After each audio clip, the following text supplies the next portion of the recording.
Oh, there now, young lady. It can't be as bad as all that, can it? My boyfriend forgot Valentine's Day. He was supposed to take me out on a date. Oh, no, that's terrible. He doesn't deserve you. I broke up with him, but it still hurts. You know what I'd do when I was sad after my dear Margaret passed? I'd cook myself a delicious dinner. But I'm so bad at cooking. I can never decide what to make, and I never get the right ingredients. Well, I signed up with Blue Apron. It's the #1 recipe and ingredient delivery service in the country. They deliver fresh, pre-portioned ingredients and recipes right to your door, which can be cooked in under 45 minutes. Do they offer a lot of variety? They do, dear. Blue Apron offers 12 new recipes each week. And the quality's good? Why, yes. Blue Apron only sends out non-GMO ingredients and meat with no added hormones. Food really is the best pick-me-up. I cook Blue Apron for my grandkids. It always puts a smile on their faces, and that puts a smile on my face. Wow, that's really inspiring, sir. I'm going to sign up. If you head to blueapron.com/nosleep, you can get $30 off your first order. Consider it a late Valentine's gift.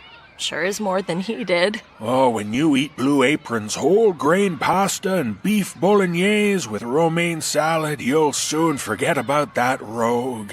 He'll be jealous he didn't share their soy-glazed Korean rice cakes with broccoli and soft-boiled eggs with you. You're right. And even if that doesn't work, there's still our deal? You got the cash, dear? You'll make it painful, right? Make sure he suffers. Oh, yes, dear, that's my specialty. They don't call me the butcherer for nothing. But trust me, sign up to Blue Apron too. Hiring a hitman's a good step, but a home-cooked meal is what'll put the world to rights. I will. Thank you, sir. Anytime. Now, I have to go. Those are my grandkids over on the swings. They want me to play with them. Bye-bye. Blue Apron is treating you lovely listeners to $30 off your first order if you visit blueapron.com/nosleep. So check out this week's menu and get $30 off with free shipping at blueapron.com/nosleep. Blue Apron, a better way to cook.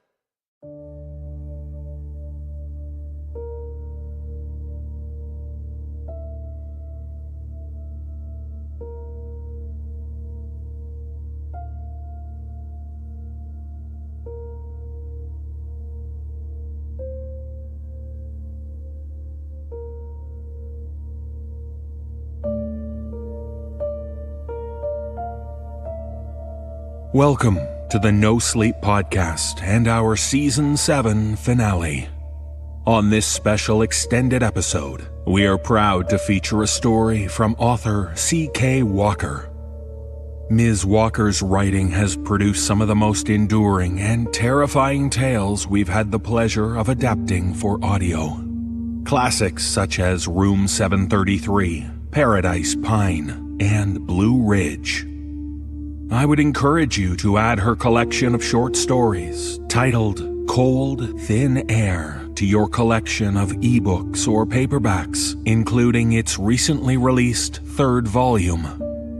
Her writing is available on Amazon, so search for C.K. Walker or Cold, Thin Air to immerse yourself in the terrifying work of this immensely talented writer. In this epic tale of hers, we meet a young man named Sam Walker.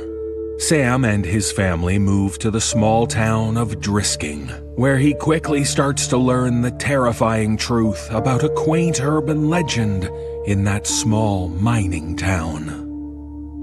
This production stars Matthew Bradford, Jessica McAvoy, and Jeff Clement, including 14 of our voice actors from the No Sleep Players. And it features special guest stars Kate Siegel, Mike Flanagan, Todd Faulkner, and Allison Crane. And now, we invite you to join us in Drisking, to listen warily for the strange sounds coming off the mountain, and to brace yourself for the disturbing truth behind Borrasca.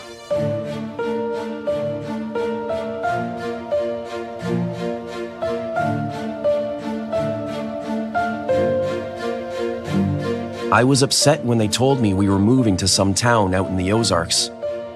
I remember staring at my plate as I listened to my sister throw a temper tantrum unbefitting of a 14-year-old honors student. She threw a bowl at my dad and told him it was all his fault. Then she stormed off, slamming every door in the house on the way to her room. I'd heard the whispers too. Dad had done something bad, and the sheriff's department had reassigned him to some podunk county to save face. My parents didn't want me to know that, but I did. I was 12, so it didn't take me too long to warm to the idea of a change. Whitney, of course, never did. She begged our parents not to make her leave her boyfriend. In the days leading up to the move, Whitney cried and threatened to run away from home, but when we pulled up to our new house in Drisking, Missouri a month later, she was sulking right next to me. We'd moved over the summer, so I had months of free time to explore the town. The city was much smaller than St. Louis, but a lot nicer. There were no bad areas, and the entire town looked like something you'd see on a postcard. Drisking was built in a mountain valley surrounded by healthy forest land with walking trails and clear lakes. I was 12. It was summer, and this was heaven.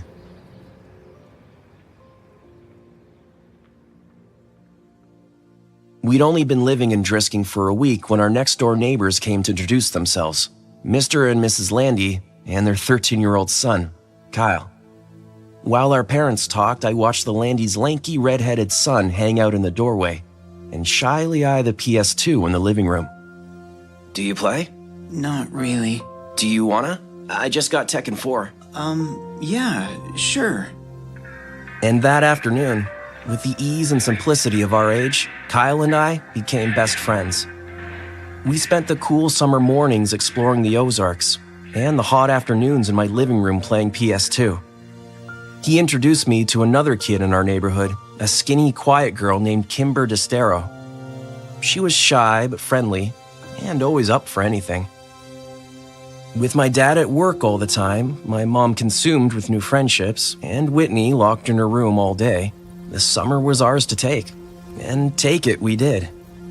Kyle and Kimber showed me where all the best hiking trails were and which lakes were the most accessible by bike. It wasn't long before it felt like home. On the last Saturday before school started, Kyle and Kimber told me they were going to take me somewhere we hadn't been yet. The Triple Tree. What's a Triple Tree? It's a totally awesome, huge treehouse out in the woods. Whatever, Kyle. Come on, if there was a freaking treehouse, you would have showed it to me already. And there's a ceremony for first-timers.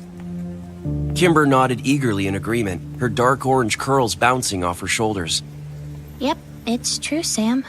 If you enter the treehouse without the proper ceremony, you'll disappear, and then you'll die. That's a lie. You guys are lying. No, we're not.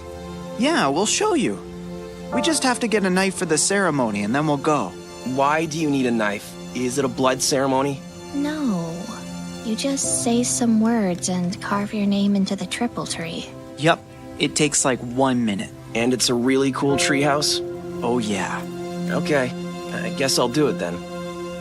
Kyle insisted on using the same knife from his own ceremony. Mrs. Landy just happened to be home with her youngest son Parker, and despite Kyle's objections, she insisted he take his 6-year-old brother with him. I'd met the youngest Landy several times before, and found that he was unlike his older brother in looks as in disposition. Where Kyle was a wild, excitable fireball with hair to match, I found Parker to be an anxious, fidgety boy with small eyes and brown hair. We followed Kyle to a lesser-known trail a few miles away. When we pulled up to the trailhead, we leaned our bikes against a wooden signpost which read, West Rim Prescott Ore Trail. Why are so many trails around here named Prescott? Because of the Prescotts. You know, the family that lives in the mansion up on Fairmont? They own like half the businesses in town. More than half. Did they start this town? Nah, we're a mining town. I want to go home. Parker had been so quiet I'd completely forgot he was there. Kyle rolled his eyes. Well, you can't go home. Mom said I had to bring you. It's only like a 2-mile walk. I want to take my bike. Too bad, we're going off trail. I'll stay with the bikes. Don't be a wussy. I'm not. Kyle, be nice. He's only 5. I'm 6. Kimber smiled at him. I'm sorry. You're 6. Fine, he can hold your hand if he wants, but he's coming. Kyle turned and started up the trail. Parker's face fell into an undignified frown, but when Kimber stuck her hand out and wiggled her fingers at him, he took it. We walked a half-mile down the trail, and then a mile and a half up a well-tread path up the mountain. It was a steep climb, and by the time we got to the treehouse, I was winded. What do you think? I smiled. It's pretty awesome. And it was. The treehouse was the biggest one I'd ever seen. It had multiple rooms and actual curtains in the window. A sign above the door read Ambercott Fort, and a rope ladder hung below the threshold, missing several planks. I'm going up first. Kimber caught his arm. You have to do the ceremony first, or you'll disappear. That'd be fine with me. Give me the knife. I held up my hand and Kyle dug the switchblade out of his pocket. There's some space in the back to carve your name. I walked around the tree looking for an empty spot. There were so many names on the trunk that I had to crouch down and search near the bottom. I saw both Kyle and Kimber's carvings on the tree, and I found a spot I liked near the ladder. I bit my tongue and carved Sam W. into a blank piece of bark. Kyle did Parker's for him. All right, let's go. I ran over to the rope ladder. Wait, you have to say the words first. Oh yeah? What are they? Underneath the triple tree, there is a man who waits for me. And should I go or should I stay? My fate's the same either way. That's creepy. What does it mean? Kimber shrugged. No one knows anymore. It's just tradition. Parker and I recited the poem and then bounded up the rope ladder, eager to see inside the fort. The treehouse was more or less empty, just a few dirty rugs, some old beer cans, and fast food wrappers. I went room to room, 4 in total, finding nothing of interest until I entered the last, where an old mattress lay in the corner. Kyle stood in the doorway behind me. This room has been like this for as long as I can remember. It smells gross. It's not the smell that freaks me out. It's that. Kyle pointed up to the ceiling, and I raised my eyes to read what was written there. Road to the gates of hell. Mile marker 4? What does that mean? Kyle shrugged. Come on, I'll show you the best part of the treehouse. We walked back into the first room where Parker and Kimber were sitting staring at the floor. I sat down next to them, and Kyle walked across the room and wedged the knife in between 2 planks of the wooded wall. He applied a slight pressure, and the board gave, opening up a small, secret compartment. Check it out. He turned around and proudly held up 2 cans of Miller Lite beer. Whoa! How did you even know it was there? Phil Saunders told me. Are we gonna drink it? Hell yeah, we're gonna drink it. Kyle sat down in our circle, popped a beer open, and offered it to Kimber. She recoiled. Come on, Kimmy. Don't call me that. Kimber reluctantly took the open beer. She smelled it and made a face, then pinched her nose and took a small swig. That was even grosser than I imagined. The beer passed in front of Parker. I don't want any. I'll tell Mom. You ain't getting any. And you won't tell Mom shit. I put on my best poker face and took a long, deep swallow of the warm beer before I had the chance to smell it. Ugh, I retched, and the foul liquid went all over my shirt. Oh man, now I'm gonna smell like beer. We spent the next hour and a half drinking the 2 cans of Miller. When the last drop of beer was consumed, we spent 20 minutes trying to determine if we were drunk. Kyle assured us that he was wasted. Well, Kimber wasn't sure. I didn't think I was, but I failed all of our drunk tests. Kimber was in the middle of reciting the alphabet backwards when a deafening metallic grinding suddenly pierced through the balmy mountain air, like a gunshot. We spent a few minutes staring at each other, waiting for the noise to end. Parker curled into Kimber and put his hands over his ears. The sound ended as abruptly as it had begun. What was that? No one answered me. Do you guys know? Kimber stared at her kids as she crossed and uncrossed her feet. Well? It's nothing. We hear it sometimes in town. It's not a big deal. It's just louder up here. But what's making that sound? Borrasca. Kimber didn't take her eyes off her kids. Who's that? Not who, where. It's just a place in the woods. Bad things happen there. Like what? Bad things. Yeah. Don't ever try to find it or bad things will happen to you too. What bad things? Kyle shrugged and Kimber stood up. We'd better go. I have to get home to my mom. We climbed down the ladder and started the walk back down the trail in an unfamiliar silence. I was dying of curiosity, but couldn't decide what to ask. So, who lives there? Where? Borrasca. The skinned man and the shiny gentleman. Only babies believe that. Like their skin is gone? Yeah, that's what some kids say. Most of us stopped believing in that when we turned double digits. That seemed to be the end of the conversation, and by the time we reached our bikes, a comfortable familiarity had returned.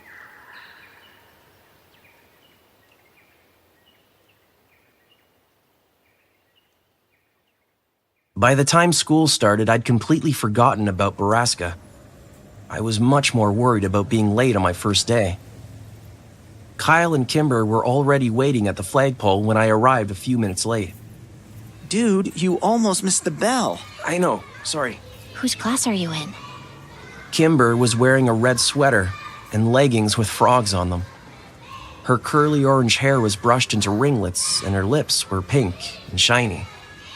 Ah, Mr. Diamonds. Me too. Lucky. I'm in Mrs. DeVerde's. My mom had her when she was a kid. Really? What did your mom say about her? That she gives out homework on the weekends. Fuck. Excuse me, Mr. Landy?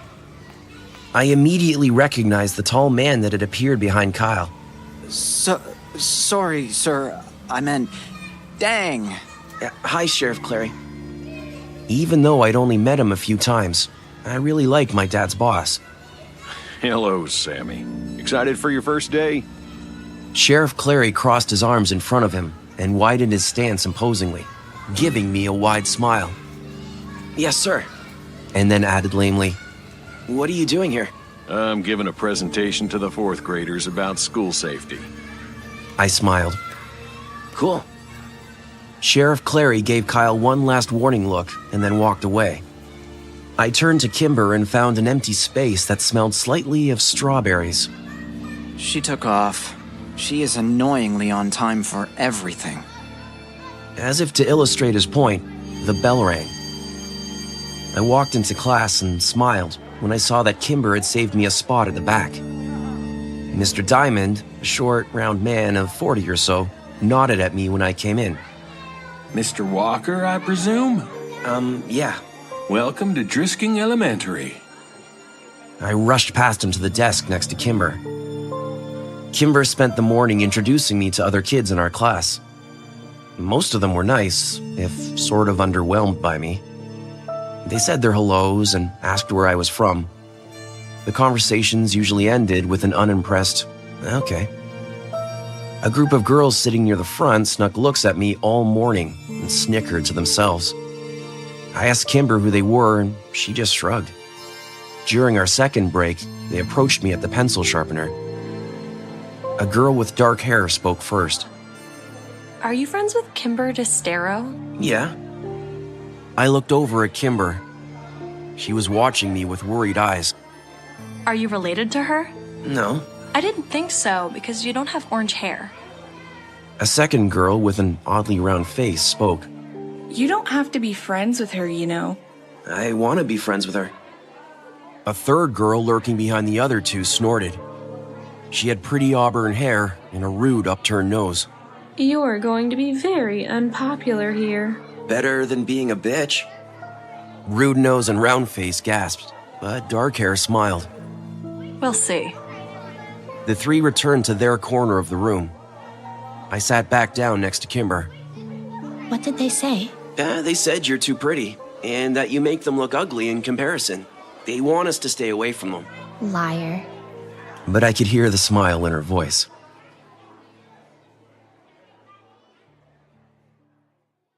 We met Kyle in the cafeteria at lunch and listened to him artfully complain about his morning. A short kid from Kyle's class walked up to us as we were finishing our lunches and stood there silently until Kyle spoke. What do you need, Whittaker? Are you Sam Walker? Yeah? Oh, your sister is dating my brother. Oh, shit. Your sister is dating a Whittaker. Shut up, Kyle. I couldn't help but be a little surprised. Not that I'd been paying much attention, but I'd only seen Whitney out of her room a couple of times over the entire summer. Where'd she meet him? Probably at his job, drisking water. That made sense. I remember my mom giving Whitney some menial tasks like getting the car washed and setting up some utilities to get her out of the house. The rest of the school week followed much like the first day. We were well into October before I heard someone mention the skinned men again. We were out on the playground flicking wood chips at each other when the distant sound of grinding metal flooded onto the playground. Borrasca. Phil Saunders said. Yep, the skinned men kill again. Kyle said only little kids believe in skinned men. I threw an accusatory look at Kyle. They do. Phil is just stupid. Screw you. Why don't you ask Danielle? She's seen them. Phil scanned the playground and then yelled at a blonde girl talking to Rude Nose. Hey, Danielle, come here. The blonde girl rolled her eyes and came skipping over. I already told you. Kayla doesn't like you, Philip. Tell them about the skinned men. Phil gestured to the air around us. Why don't you tell them? Because you saw them, I didn't. I didn't see them. Paige saw them. Oh. Phil said, and an uncomfortable silence descended. You guys are so weird. Danielle flipped her hair on our faces and left. Who's Paige? Her sister. Paige disappeared when we were like 5. After she saw the skinned men. The sounds from the mountain ended then, and the subdued atmosphere of the playground disappeared with it. When the bell rang, we lined up with our respective classes. I made sure I was behind Phil. Hey, what else do you know about Borrasca? My brother said that's where people go when they disappear, to meet the shiny gentleman. What happens to them? Bad things.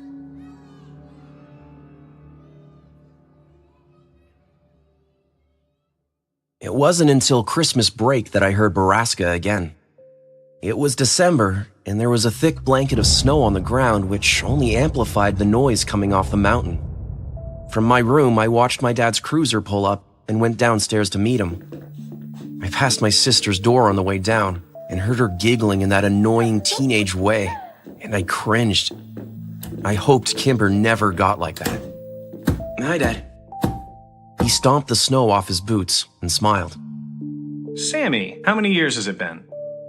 It was true I hadn't seen much of my dad lately. He'd been working a lot, but doing what I didn't know since this was the quietest, lamest town ever. Mom thought Sheriff was grooming Dad for his job since Clary was old and Dad never really disagreed with her. I wondered if the people in town would vote for an outsider.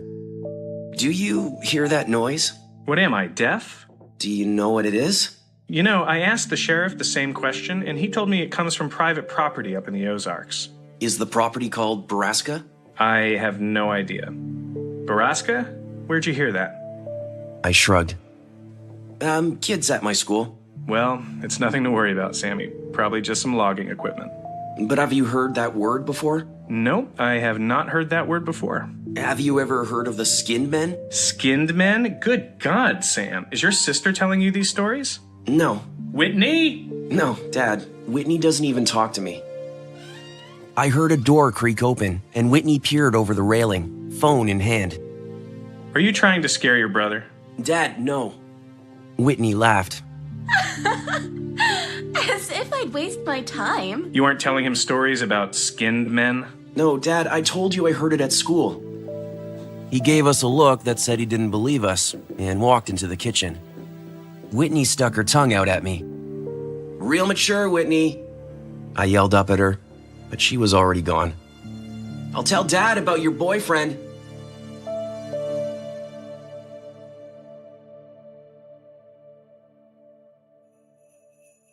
Christmas came and went with surprising smoothness at our house. Whitney and I got almost everything we'd had on our lists. A first for us. The county may be smaller, but Dad's paychecks were clearly bigger. I wore my new Rams parka on the first day back to school after Christmas break. As we stood in the hallway showing off our new stuff, Kimber was suddenly slammed from the side.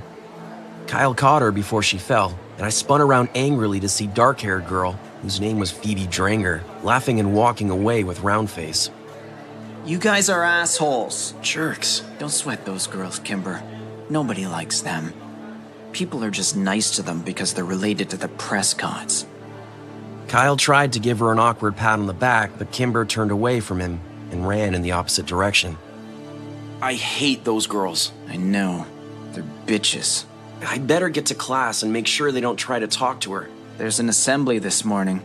No class until after lunch. What's the assembly for? It's probably the History Society presentation. Great. I rolled my eyes. You couldn't get much more boring than that. We found Kimber already in the auditorium. She had collected herself and saved us both seats at the back of the room. Mrs. Taverdi walked on the stage as we sat down. This morning, we have a special presentation for you from the Historical Preservation Society of Drisking. If you have questions during the course of the lecture, please raise your hand. Like that'll happen. I'd like to introduce to you Catherine Scanlon and Mr. James Prescott. Jimmy Prescott and not his dad? That's so weird. Dude, Thomas Prescott has done this presentation every year for like 20 years. It's definitely weird. Patrick Sutton leaned forward from behind us and whispered, It's not weird. Tom Prescott went crazy like a year ago. He didn't do the presentation last year when my sister was here either. I don't like Jimmy Prescott. He gives me the heebie-jeebies. The presentation was as slow and boring as I'd feared. Catherine Scanlon talked about the first settlers here and went on to Alexander Drisking's discovery of a motherlode of ore in the mountains. Then James Prescott took the stage to tell the story of his family's journey to town and their role in the revitalization of Drisking in the 50s. Unfortunately, I found Jimmy Prescott to be infallibly charismatic and entertaining, and I was so busy laughing at his jokes and absorbing his stories that by the end of the presentation, I realized I had my hand raised to ask a question, which Kyle quickly warned me was social suicide. Yes, the young man in the blue shirt. Mr. Prescott, why did the mines close? Are any still open? That's a very good question. What is your name? Sam. Walker. I believe I met your father the other day at the sheriff's office. Welcome. As to your question, most of the mines were closed in 1951 after a period of unprofitability. The mountain ran out of ore, the refineries were abandoned, and the town suffered for years. The miners and their families moved away, stores went out of business, schools closed. Drisking became a ghost town. That would have been the end of it if it weren't for stubborn families like mine who refused to leave. After years of hard work, Drisking became the picturesque haven in the Ozarks that it is today. As for your second question, yes, I believe there may still be one mine in operation. Good questions. Anyone else? I sat back down and Kyle shook his head at me. Bro. The assembly suffered through another 15 minutes of awkward Q&A until Mrs. Taverdi finally cut us loose. We were released into the cafeteria to wait for the lunch lines to open. Kyle, Kimber, and I sat in our usual corner. That was so boring. When are they going to realize that no one cares about Drisking's history? Sam seemed to care. I just wanted to know about the mines. Mines are creepy. Yeah, but all our mines were blown up. You can't go in them anymore. Blown up? Kimber nodded. Some kids died after going into the mines, so the city set off controlled blasts to implode the caverns. At least that's what my mom told me. They messed up and blew up the water table or poisoned it or something. Did they use C4? I guess. So, like, we all drink the water and we all have C4 in our bodies and we could explode at any minute. You guys are dumb. Kimber rolled her eyes, but she laughed when Kyle fell to the floor pretending to explode. I remember thinking in that moment that I was happy here with these two people. Happier than I'd ever been anywhere else. It was the last moment of joy I ever had. Less than an hour later, Mr. Diamond's phone rang and he exchanged a few quiet words with the person on the other end, his eyes flicking to and from my desk. When he hung up, he called me over. I was quietly told that my mom was waiting for me in the office, and I was going home for the day. I traded a confused look to Kimber, and then packed up my stuff and went to the office where my mom was waiting. We drove home in a strained silence. I was too afraid to ask any questions. Mom stopped the car outside of our house, which was blocked in by several police cars. Is it Dad? No, honey, Dad is fine. Then what is it? Your sister never made it to school this morning. I laughed, the tension broken. I think she ditched, Mom. I saw her leave this morning about 6. She was with Pete Whitaker and that kid, Taylor. We know about that, Sam, but they made it to school and Whitney wasn't with them. They said she wanted to stop by the Circle K near Drisking High, so they left her there. No one has seen her since. She's obviously ditching. No, honey. The police as well as your father think that Whitney is with Jay. But she has a new boyfriend. Here. We found half her clothes missing along with some cash of your dad's. But... The sheriff's office is trying to contact Jay's parents now. Whitney? Run away? Yeah, right. My sister was prone to dramatics and empty threats. Plus, she was dating that kid Pete. It didn't make sense. We walked into a house filled with stale coffee and quiet murmurs. My father was sitting at the table staring at phone records, head in hand. He looked up at me and gave me a weak smile. Hey, Sammy. Dad, I have to tell you something. I felt a heavy hand on my shoulder and turned to look up at the solemn Sheriff Clary. Everything you know, son, no matter how trivial. I sat down at the table with my dad as my mom handed the big man a cup of coffee. Here you go, Sheriff. Please, Mrs. Walker, call me Gillian. Mom nodded and retreated into a darkened corner to talk quietly with Sheriff Clary's wife, Grace. What do you know, Sam? My dad rested his chin on his interlaced hands. Well, just that I heard Whitney is dating that guy, Pete Whitaker. And I saw them and Taylor Dranger leaving this morning before me. What time did they leave? Around 6. The sheriff nodded. That matches the statements of Dranger and the Whitaker boy. My father's head sunk lower into his hands. Dad, I don't think she went back to St. Louis. She was dating Pete. She didn't care about Jay anymore. Sam, you'll soon learn that a teenage girl's heart is a complicated thing. My officers are trying to get a hold of the boyfriend's family back in St. Louis. Why don't you head up to your room now? I looked up to the sheriff in surprise. What? I want to stay down here and help. Son, there's nothing more you can do here. You've been a good brother. Now, let us handle this. But I can help. You already have. Dad! I looked over at him for help. Go to your room, Sam. I turned away from them in a rage and stomped upstairs, slamming my bedroom door behind me. I sat down on my bed in disbelief. I spent hours there, feeling helpless. Where was Whitney? Was she scared? Was she alone? Was she dead? I got out of bed and went to check my email. I was expecting lots of messages from Kimber and Kyle, but there was only one. Did Whitney go to the treehouse?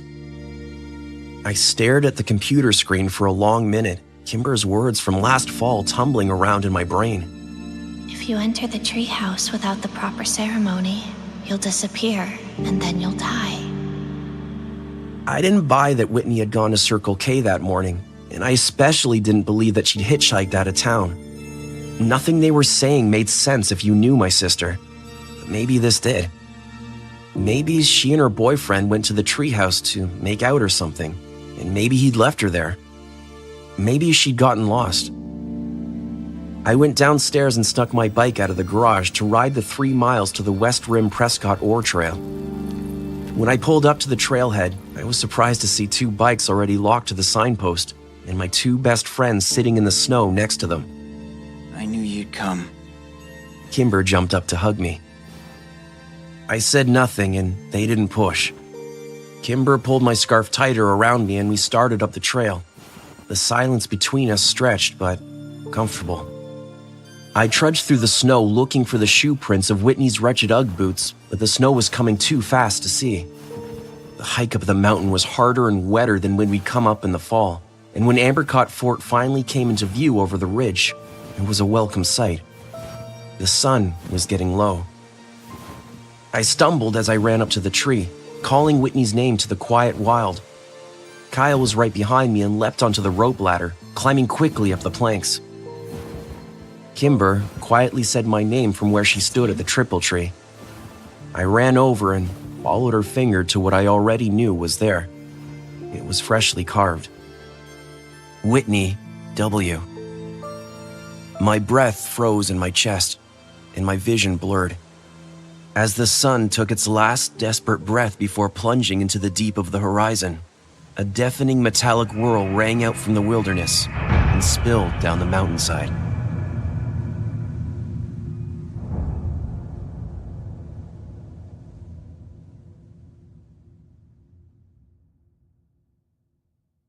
Underneath the triple tree, there is a man who waits for me, and should I go or should I stay, my fate's the same either way. Good morning. The words faded back into the ether, and I awoke with a start. Jimmy Prescott was lounging against the wall near the door, an amused yet disapproving look on his face. Shit, sorry, Mr. Prescott. I didn't hear you come in. Clearly. I mumbled another apology and idly straightened the stack of business cards in front of me. Late night? Kinda. I hope you weren't out at the bonfires with all the other underage drinkers. No, sir. Good. Anyway, I'm just here for my lunch. I'll take a Parmesan chicken with avocado on rye. Yes, sir. Happy that the conversation was over, I walked over to the sandwich counter and unwound the twisty tie from the rye bread. Jimmy Prescott stepped back from the counter and idly studied the pictures on the wall. Most of the photos were of the Prescott family, taken over the last half-century. I'd always thought it odd decor. Is Mira here? She's in the back. I thought she'd still be in St. Louis. Would you mind getting her for me? Yes, sir. I handed him his sandwich and went to find my boss. She was in the office, furiously punching keys on an accounting calculator. Mira, Jimmy Prescott is out front. He wants to talk to you. She turned and gave me a dubious look. Did he say what about? I shook my head. Okay, you can go home for the day, Sam. Are you sure? He's the only customer we've had all day. Don't worry, pay you for a whole day, kiddo. Thanks, Mira. Good luck, I guess. I gave her a sympathetic shrug, and she patted my arm. Mira was the most burdened woman in all of Drisking, but she never failed to be unbelievably kind. There was a hopelessness about her, a sadness that she didn't hide very well. I left the store out the back door so I wouldn't have to see Jimmy Prescott again. His yellowed ambered eyes always set me on edge. I hopped in my car and texted Kyle that I was off work. He answered immediately and told me where to meet him. I threw the car into reverse and headed toward Crystal Lake. I had to park a half-mile away since it was so packed. I eventually found Kyle and Kimber sitting on a boulder jutting out over the beach. Kimber was sunbathing in a blue bikini, and Kyle was wearing his no one can tell where I'm looking sunglasses. What'd I miss? I sat down next to Kimber. Not much. Just more beer. She dug into the cooler behind her and tried to hand me a Blue Moon. Ugh, no. I waved it away. The bonfire last night had done me in. Got any Excedrin? No. Kimber gave me a pitying pout. Okay, then I'll just take those glasses. I held my hand out to Kyle, who looked back at it in disgust. Fuck off, Sam. Oh, come on, Kyle. Give him your sunglasses. Sam didn't get to sleep off his hangover like we did. I smiled at Kyle and he tightened his lips. We both knew exactly what I was doing. Please? Fine. He shoved the blue blockers at me. I put them on and sat back, turning my head to watch the girls on the beach below. Phoebe Dranger, the dark-haired girl, was lying on a towel next to Roundface and giggling. It still seemed unnatural to me to see the two of them without Rude Nose. The three had been inseparable for years, working together like gears in some evil machine, until Christy had fallen in love with a college kid and run away. So why'd you get out of work early anyway? Prescott came in. Ugh, gross. He's been staring at me since like 7th grade. Next time you let me know and I'll knock him the fuck out. Kyle had always been protective over Kimber, but ever since they'd started dating, it had become unbearable. Kimber winked at him. So, what did he want, Sam? He wanted to talk to Mira, probably about the shop. You mean about how no one goes there and the business should have closed years ago, but it won't because the Prescotts are stubborn and vain? Probably. I mean, she looks pretty worried. I can count on one hand how many sandwiches I've sold in the past month. Ouch. Yeah, pretty sure she's getting chewed out. I really don't like that guy. I thought about the squirmy, yellow-eyed freak yelling at the kind-hearted Mira, and it made my blood boil. You should have met his dad. He was a piece of work. Ugh, Tom Prescott. I heard he got dementia and was embarrassing the family in public. They put him in a home a few towns over. Kimber brushed her long curls off her shoulders. Hey, kids. So this is where the cool people hang out. High above the kingdom on Pride Rock. We turned in unison to see Phil Saunders stomp out the bushes behind us with Patrick Sutton in tow. Sup, Patrick? Kyle ignored Phil, whom he disliked ever since Phil had briefly dated Kimber last summer. Phil was either unaware or uninterested in Kyle's feelings. It was hard to tell. Most days, Phil was stoned out of his mind, and today was no exception. Patrick offered me his pipe. You want to hit this? I did want to hit it, and pretty badly too. I reached up to grab it, but Phil swatted my hand away. For fuck's sake, Patrick, you don't want to get the sheriff's son high. Patrick's eyes widened, and he shoved the pipe back into his pocket. Really? Sorry, Sammy. Hell, the only reason I'm smoking around you today is because it's my cousin's death anniversary. Your cousin Hannah? Yep, 5 years. Patrick exhaled a cloud of smoke. Too many people disappear in these woods, man. Yeah. You know, sometimes when I'm high, I can see them all.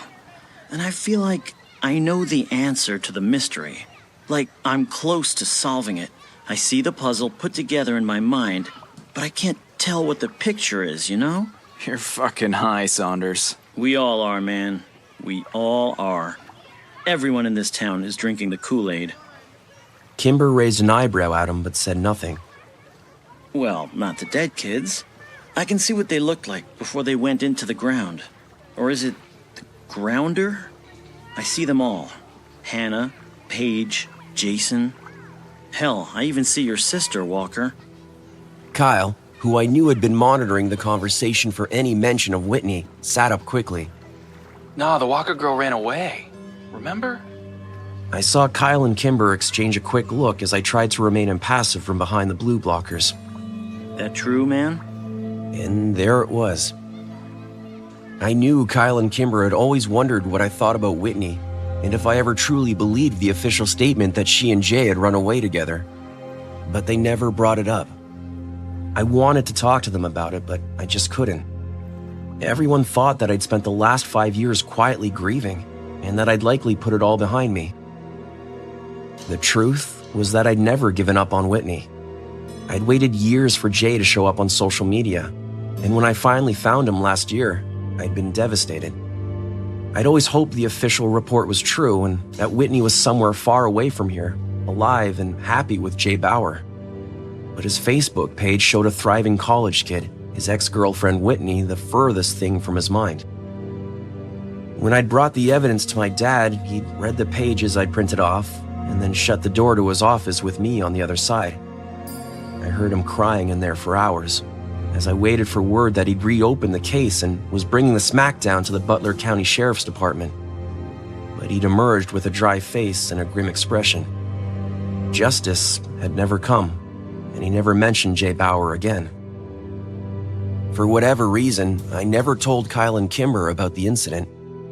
Maybe it was because I was worried they'd blow it off like my dad had, or maybe, far more likely, I didn't want them to know how obsessed I'd become with Borrasca and the skinned men. I knew, as assuredly as the sun would rise tomorrow, that Whitney had been taken there, just like all the others who had gone to the Triple Tree. I knew I needed to say something. Yeah, it's true. She ran off with this guy Jay from her hometown. That was enough for Kyle. All right, seriously, he's the sheriff's kid. What do you think is gonna happen if he gets caught with your weed? The little man's right, Phil. Let's bounce. I don't need any more trouble with cops around here. Later, Walker. Kimber, little man. Phil stood up, brushed off his pants, and jumped from the boulder onto the beach below. He sprayed sand over a couple of freshman girls who squealed and called him an asshole. Phil tipped an invisible hat to them. Ladies?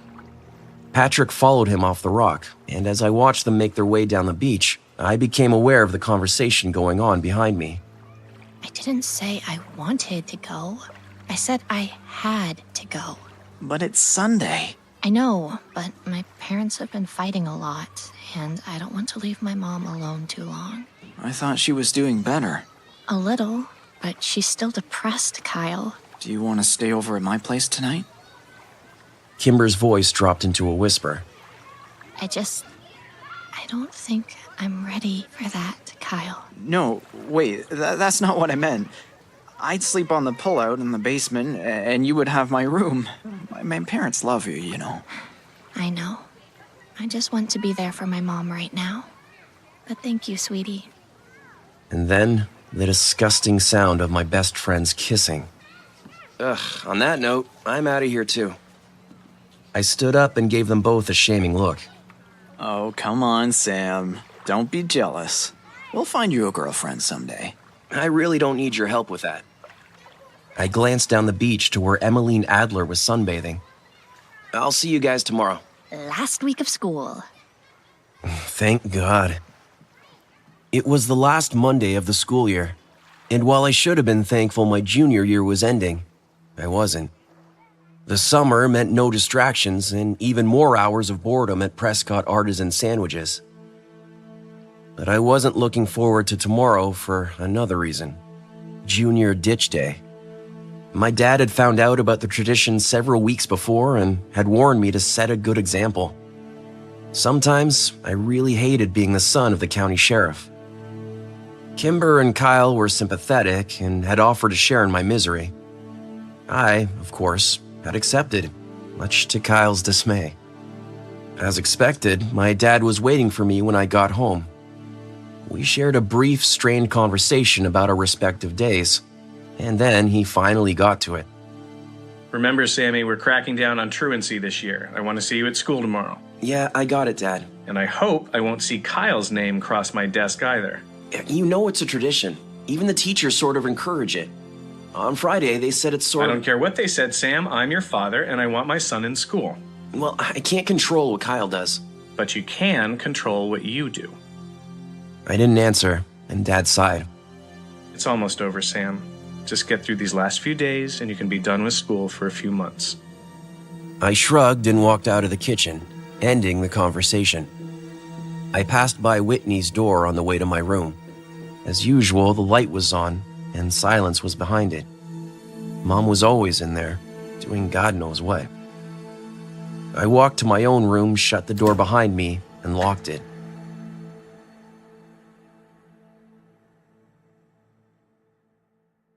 The next day was rough.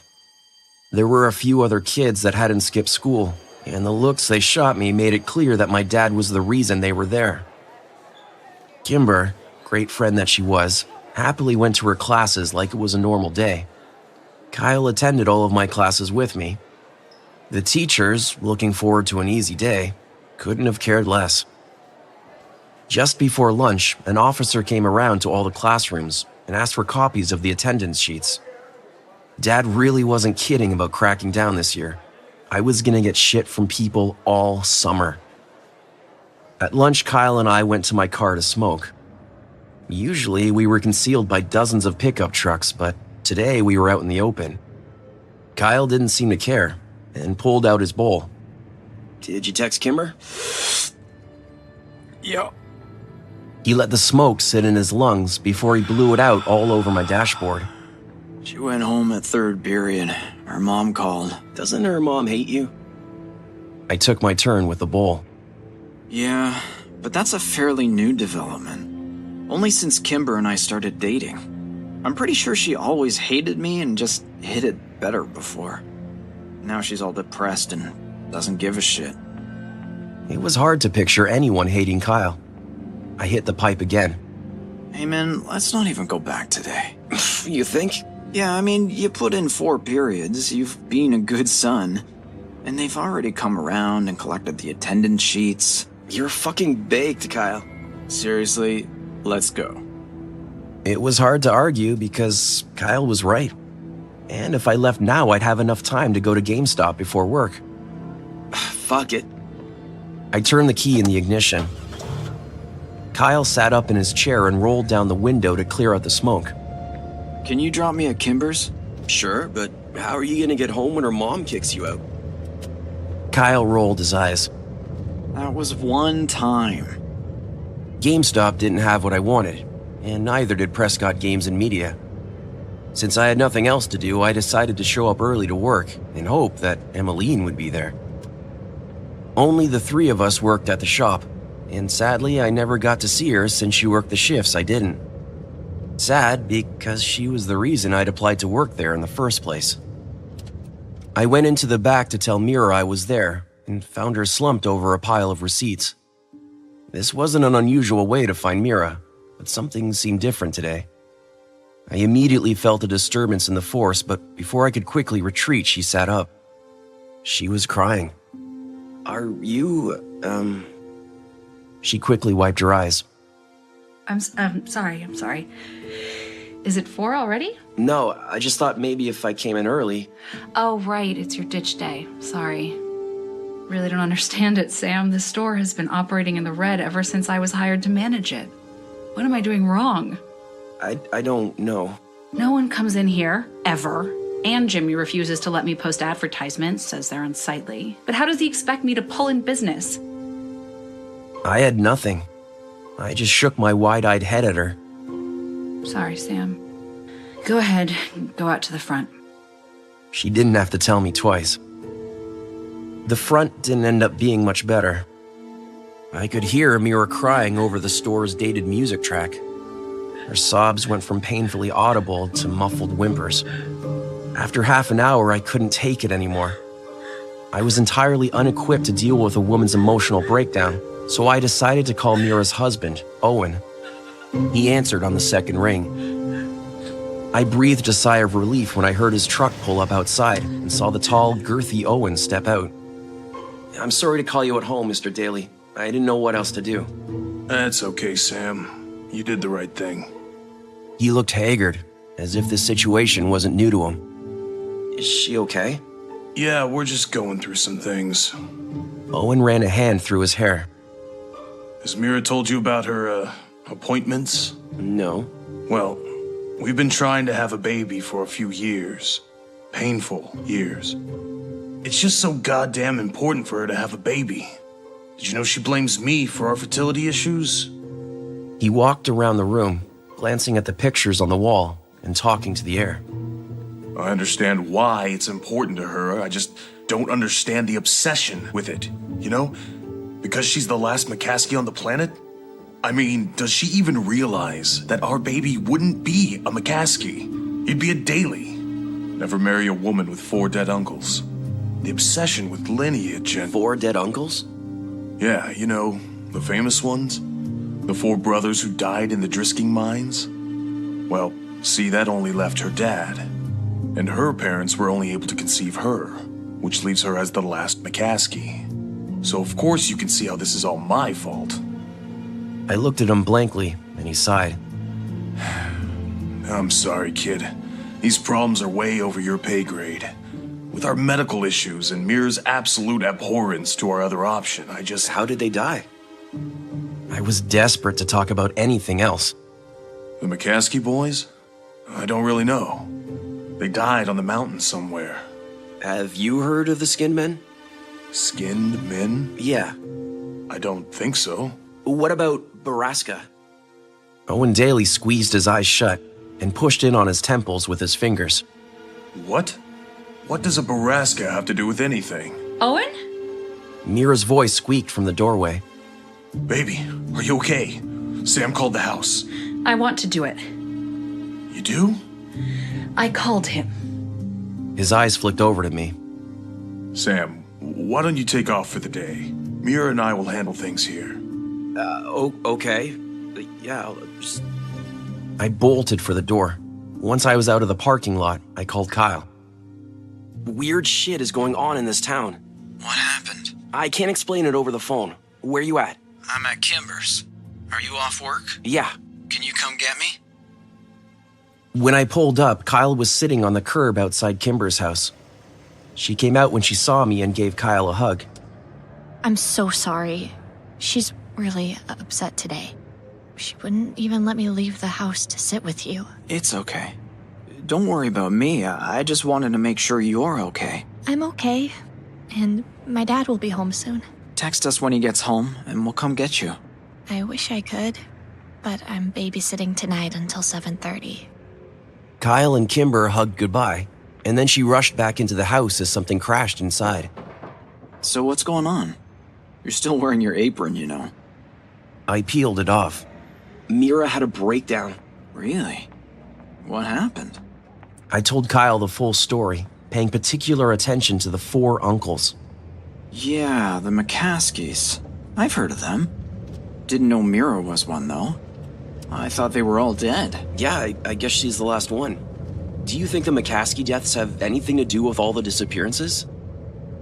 It had been years since I'd mentioned anything about Borrasca, and Kyle choked a little on the drink. I don't know, man.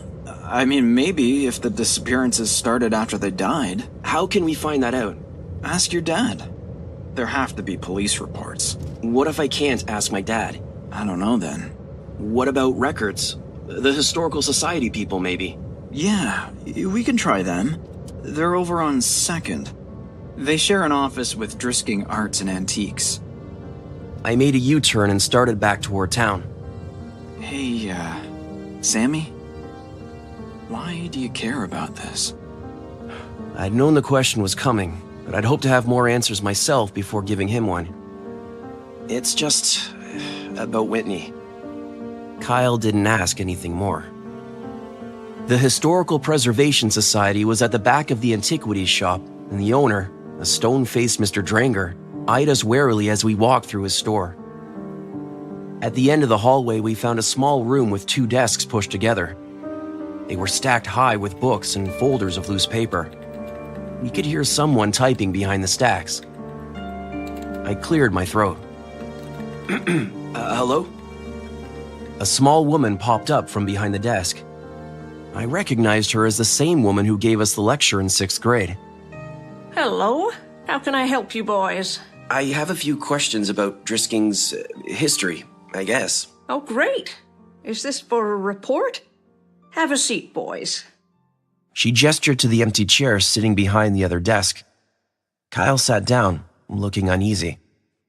Yeah, it's for an essay we have to write. I think you gave a lecture to us like 5 years ago with Jimmy Prescott. Oh, yes, I give that lecture every year with Mr. Prescott. Yeah, it was you and one other guy, too. A bald guy. Kyle shifted uncomfortably in the wooden chair. Yes, that was my fiancé, Wyatt Dowding. He passed several years ago.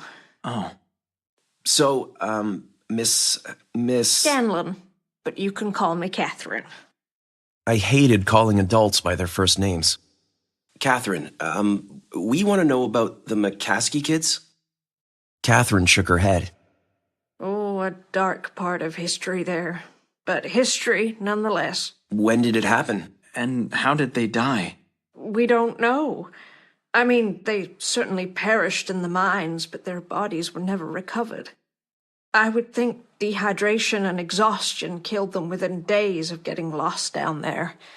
That was 1953, I believe. And the mines closed that year? Around then, yes. There was a legal spat between the city and the Prescott family who wanted to leave the mines open until the bodies were recovered. The city won, and the mines were condemned. Wait, why did the Prescotts care? Don't you want to write this down? Kyle tapped his temple twice with his finger. Catherine shrugged and continued. The Prescott and the McCaskey families are closely related. Tom Prescott was paying teams of unemployed miners to go down in the mines and search for the boys. The city had enough of it. The mountain was unstable and they didn't want any more deaths. The mines had been abandoned years before and were structurally unsafe. After the city banned the recovery teams from the mines, members of the Prescott family started going down there themselves. One of them, a cousin, I think, died during the search from a fall down a shaft, and the city reacted. Less than a week later, they had the mines collapsed. With bombs? Well, with explosives. And that's what led to the incident, as it's called. By this time, the mines had been unprofitable for a few years, and the city was quite broke. They hired a less than reputable company for the implosion, and, well, they accidentally broke into Drisking's water table. The city went into debt trying to purify the water of silt and iron ore. It wasn't until years later that things started getting better, thanks to the Prescotts, who truly did revitalize Drisking. Kyle's phone chirped and he pulled it out of his pocket. It's Kimber. She wants us to come over. Okay, thanks, Mrs. Scanlon, Catherine. Sure. If you have any other questions, feel free to come by. We're almost always open during the day. Thanks.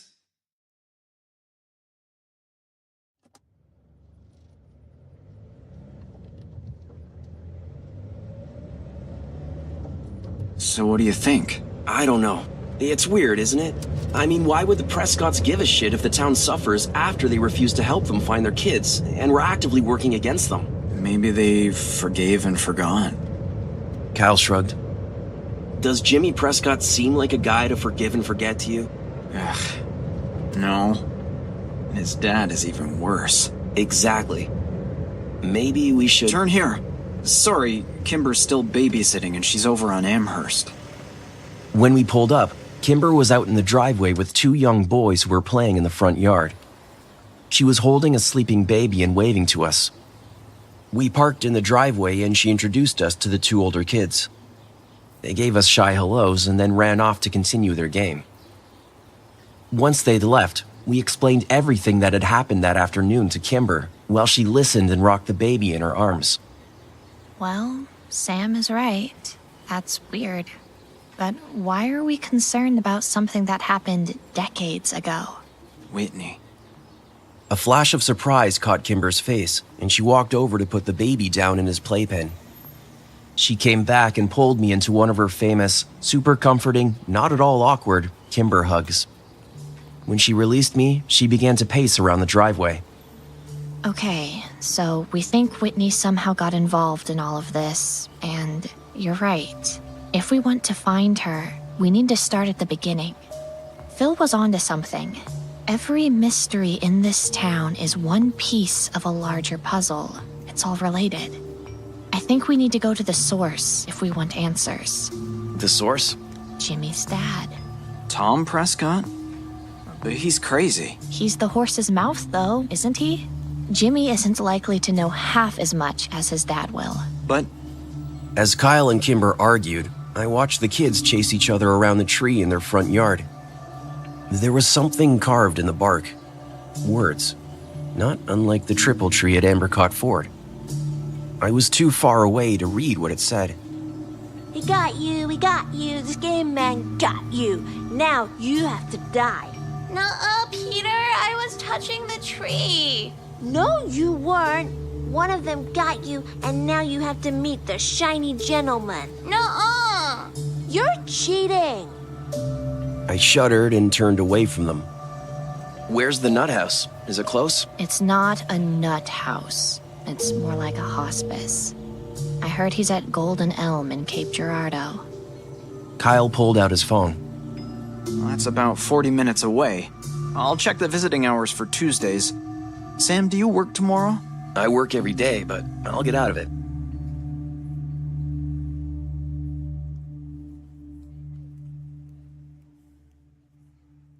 The following day dragged on like any last Tuesday of the school year.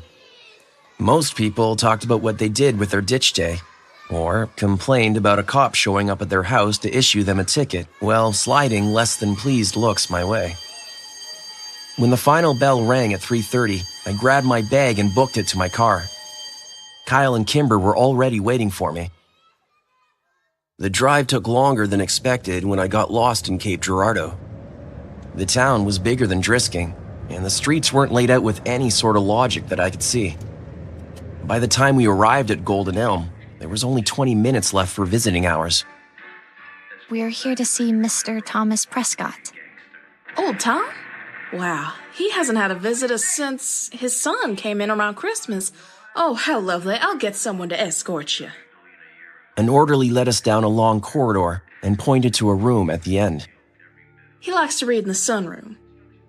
We found the room empty save for an old, thin man sitting at a table sliding chess pieces over a backgammon board. Tom Prescott? Kimber smiled. He didn't look up, and I wondered if he'd heard her at all.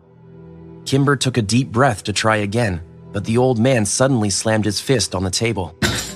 I'm him, goddammit. I'm Thomas Prescott. Don't call me Tom. People's kids used to have more respect. I'm sorry, sir. Kimber sat down in the chair opposite him. You kids have no respect. Do you even know who I am? It's my son's fault. That boy's mama should have whipped him, but she was soft, and now he's running around my town getting drunk and spreading his vulgarity. My apologies, Mr. Prescott. I never meant to be disrespectful. We're from Drisking. You're the man who built our town. We greatly admire you. The town was dying, and then you fixed it. I did what I had to do. It was my town. It still is. Who are you, little girl, to come in here and suggest otherwise? Oh, no, And as for who we are, we're Mira McCaskey's kids. Huh. So you're Ada's granddaughter. That explains why you're not there. Kyle and I exchanged a look over Kimber's head. We're right here, Mr. Prescott. You know what I meant, young lady. I rescued the town. That's my town. Of course, they were gonna let me do anything I wanted as long as the money kept coming in. It's still my town. Is the money still coming in? Well, you're here, aren't you? They didn't like it, but they took the money. They didn't know everything, but they suspected some. And they kept electing Cleary, and they kept taking the money. Prescott picked up a pawn and ran his fingers over it as he talked. It's just a powder, you know, so unassuming. A fine, soft powder. The powder doesn't know what it is. It doesn't know it's bad. It's the people who say it's bad. But it needed to be done. You know that, Ada. You know we had to do it. I know we had to do it. But it's your son. I don't think he's doing it right anymore. Well, of course he isn't. The elderly Prescott slammed his fist on the table again, and 2 rooks tumbled to the floor. They were mine. He took them from me. He thought he could do it better, but he took mine, and he ruined my legacy. Decades of work, and now it's all run by the powder. The dust of my crumpled empire. What about the skinned men? What are you talking about, boy? Man, the treehouse. The triple tree. What is it? What is it for? Triple tree? Is that what he's offering again? We only paid triple the price for a short while, when things were slow. Where is Borrasca? Has my idiot boy been telling you that? Did he offer you triple for them? He's ruining my town, isn't he? God damn it! You get him in here. Ada, get my boy on the phone. You tell Jimmy I want to talk. You tell him they're still mine. Ada! Ada, get Jimmy on the phone. Kimber jumped up, and Kyle pushed her behind him as the old man rose to his feet, tall and surprisingly imposing for his fragility. We were already backing toward the door when the orderly came in with a disapproving look on his face and shooed us out. Long after we'd made it to the lobby, we could still hear Tom Prescott yelling for his son.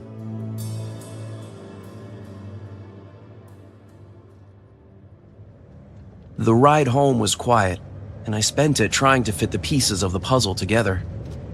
The skinned men, the triple tree, the shiny gentleman, the powder. These things seemed to have been pulled blindly from the ether, random and meaningless. The veil over my eyes was thick and heavy, but I was closer to Borrasca than ever. I could feel it around me. I just couldn't see it. I snapped out of my thought when I realized Kyle was pulling over off the road. He put the car in park and turned around to look at me in the back seat. Is this really about Whitney, Sam? Kimber watched us with worried eyes. Yes. Why? The cops, even your dad confirmed that Whitney ran away. I don't believe them. Look, Sam, we're getting pretty deep in here, and I'm with you every step, but I have to know that there's a reason we're doing this. Kimber is involved now, too. I have to know this is important to you for the right reasons and not just an obsession. I looked out the window and realized he'd pulled over near the West Rim Prescott Ore trailhead. He was right to worry, and even more so to be protective of Kimber. Kyle was thinking it, and so was I. It was all about the powder. If Borrasca really did move drugs, did I want to involve my friends any further? This wasn't their fight. I loved these people. Could I really risk their safety for my own vendettas?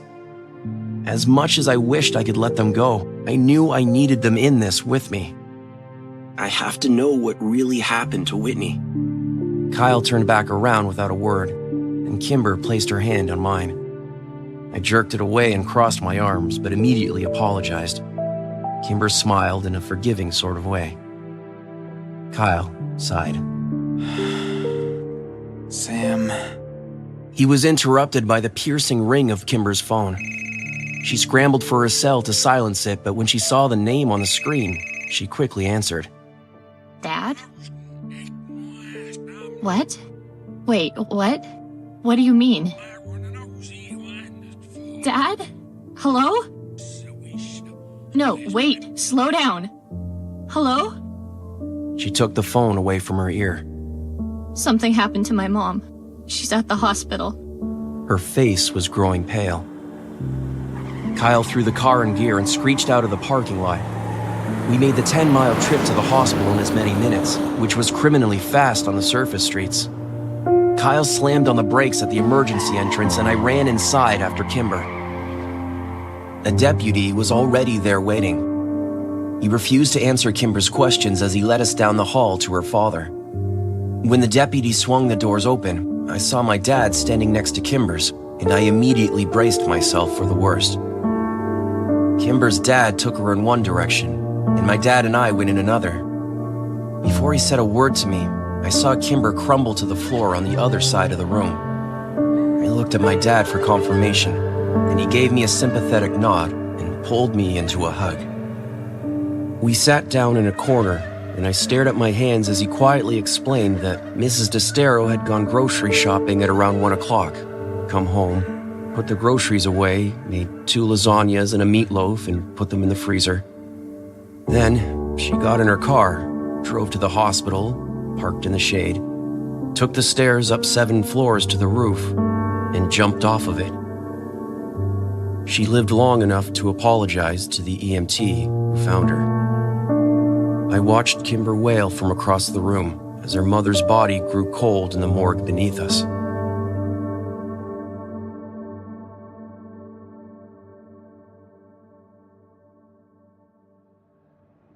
Do you think she blames herself? Probably. I stretched out on the reclined seat of my Chevy and pulled the bill of my hat lower over my eyes. But do you think she's okay? I didn't answer him. I certainly hadn't been okay when Whitney died, and Kimber was even closer to her mom than I was to my sister. She was definitely not okay. Sam, seriously, I'm fucking freaking out here. I pushed the hat up off my face and looked over at Kyle, who was admittedly a wreck. His eyes were bloodshot, his face sallow, and his red hair was slick with grease. Dude, it's been 2 days. She just needs some time, but she'll be okay. She hasn't answered any of my texts, and I've left like 9 voicemails. I think I'm going crazy. Just give her some space, man. Yeah, but she's my... I sat up and pulled the chair upright behind me.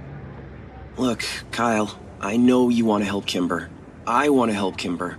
But she hasn't answered our calls, been to school, or answered her door. She doesn't want to see us right now. Kimber knows what's best for Kimber. What about the suicide note? You think that has something to do with it? We don't even know if there was a note. Kimber's dad was pretty messed up when he said that, and I probably misheard him anyways. I asked my dad, and he said there was no letter. Right, because your dad is such a beacon of truth. One look at Kyle told me he immediately regretted his words. I shrugged. I don't know what to believe anymore. The truth was that I was sure of what I'd heard. Mr. DeStero had said something to the cops about a letter, but I couldn't tell Kyle that. Not right now. He was already worried that his relationship with Kimber was part of the reason her mom had killed herself. I'd asked my dad about the letter when he'd come home that first night, and he sighed, ran both of his hands through his hair in a tired sort of way. Sam, I don't know what to tell you. Ann DeStero didn't leave a suicide note.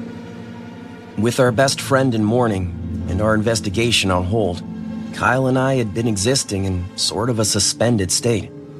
We went to school intermittently, skipping classes here and there, missing end-of-year tests and smoking more weed than either of us could afford.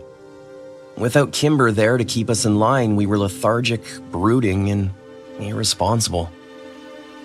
Kyle and I skipped the last 2 periods of the day and debated whether or not we should go to school the next day.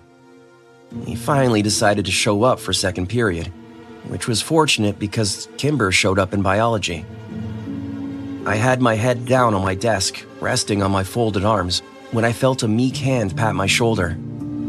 I turned around to see her standing there, looking unsure and uncomfortable. I gave her a half smile and pulled her into a hug. But it wasn't a super comforting, not at all awkward Kimber hug. It was a longer, weaker hug. How are you doing, Kay? I'm okay. She gave me a wobbly smile, and I knew it wasn't true. I wrapped her into another quick hug as Phoebe Dranger gave us a snotty look. Have you seen Kyle yet? No. I have next period with him. He's been worried about you. I know. Things have been really hard for me at home. It's okay. We're here for whatever you need. Yeah, that's what I was hoping. Since it was the last day of school, our teacher, Mr. Founder, was just happy to return our graded tests and let us bullshit for the rest of the period. Kimber talked about the arrangements for the funeral that weekend and chided me for skipping finals to get stoned. When the bell rang, I could tell that Kimber was nervous to see Kyle. As we packed up our bags, I assured her that Kyle wasn't mad. He was just worried about her. She threw her bag over her shoulder, set her jaw, and nodded. As soon as Kyle saw her from down the hall, he slammed his locker shut and walked towards us with such intensity that I began to wonder if maybe he was mad.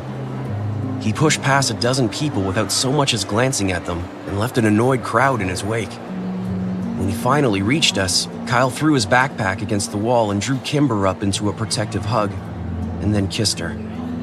I couldn't help but groan and look away. Most teachers weren't bothering to take attendance, so I went to calculus with Kimber and Kyle, where they had the same conversation that Kimber and I had had last period. Towards the end of the hour, the conversation faltered and became uneasy. Kyle and I exchanged looks over the top of Kimber's head, and I nodded at him. Kimber, did your mom leave a letter? What? I heard your dad talking about a letter on the day that, on Tuesday. Oh. As we waited for her to continue, the bell rang for lunch. Everyone filed out of the room but the three of us, who stayed sitting on our desks. She sighed sadly and looked over at Kyle. Yes. What did it say? I don't know. I haven't seen it. I asked my dad for it when we got home, and he said I'd misheard him, and there was no letter. He said not to mention it to anyone else, or I'd just upset people. Well, then we both misheard him. I've known my dad all my life. I know when he's lying.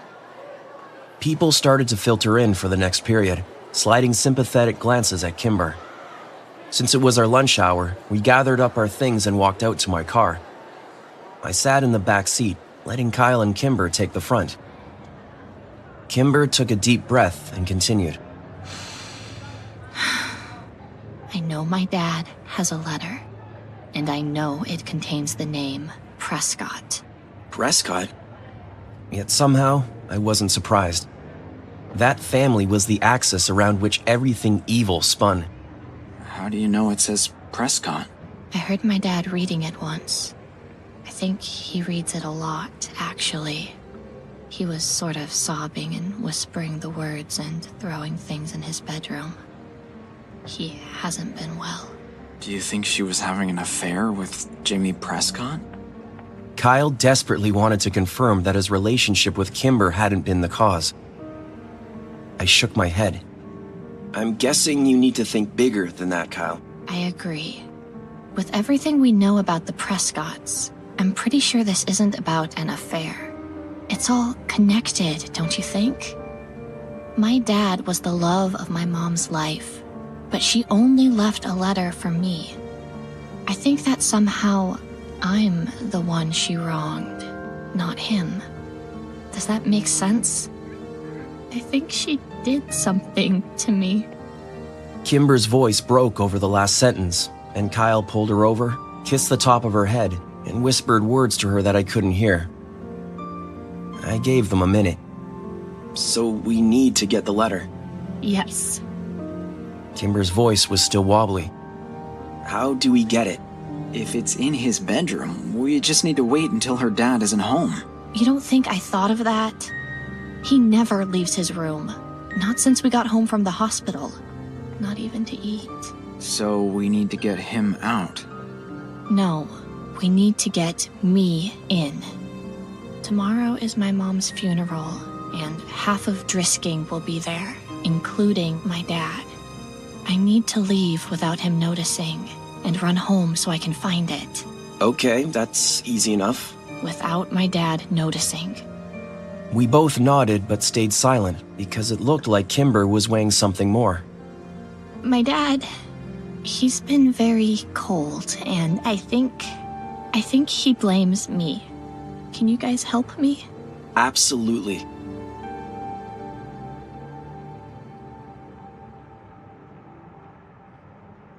We spent the rest of the lunch hour crafting a plan far more strategic than the mission likely called for. After the service, Kyle and I would engage Mr. Destero in conversation, and then Kyle would get a text from a distraught Kimber telling him she was having a breakdown. Kyle would leave to go comfort her, and they would take my car to the Destero house. I'd stay behind to keep an eye on Kimber's dad. I went to work that afternoon for the first time since Monday. Mira was in a much better mood and let me go home early again. I went straight to bed. Just before 5 a.m., I got up to go through my clothes, looking for something appropriate for the funeral. My dad came in before he left for work and found his disheveled, panicked son looking helplessly through a pile of black jeans and t-shirts. He smiled pityingly and led me to his own closet. My dad and I shared not only the same face, but the same build as well, so finding something suitable to wear was easy. He asked me to apologize to Kimber for having to work through the service, and tell her he sends his love.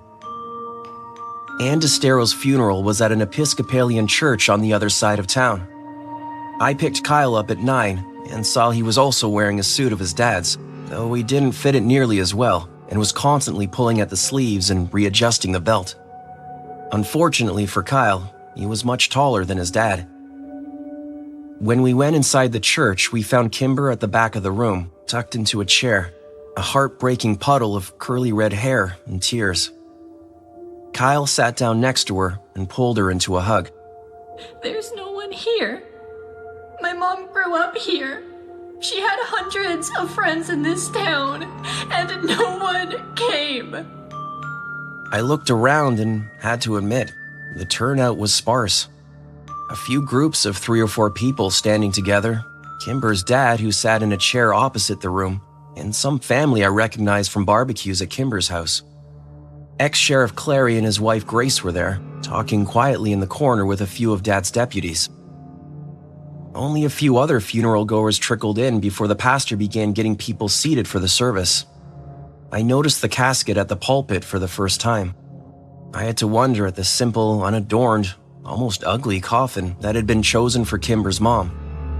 I knew the Desteros had money, quite a lot of it actually. It was an interesting, almost insulting choice. As a somber music began to fill the room, Kyle and I stood Kimber up and started over to the pews. Halfway there, she stopped. I'm ready. Ready for? To leave. I can't be here anymore. It's a disgrace to my mother. Kimber raised her head a notch and squared her jaw.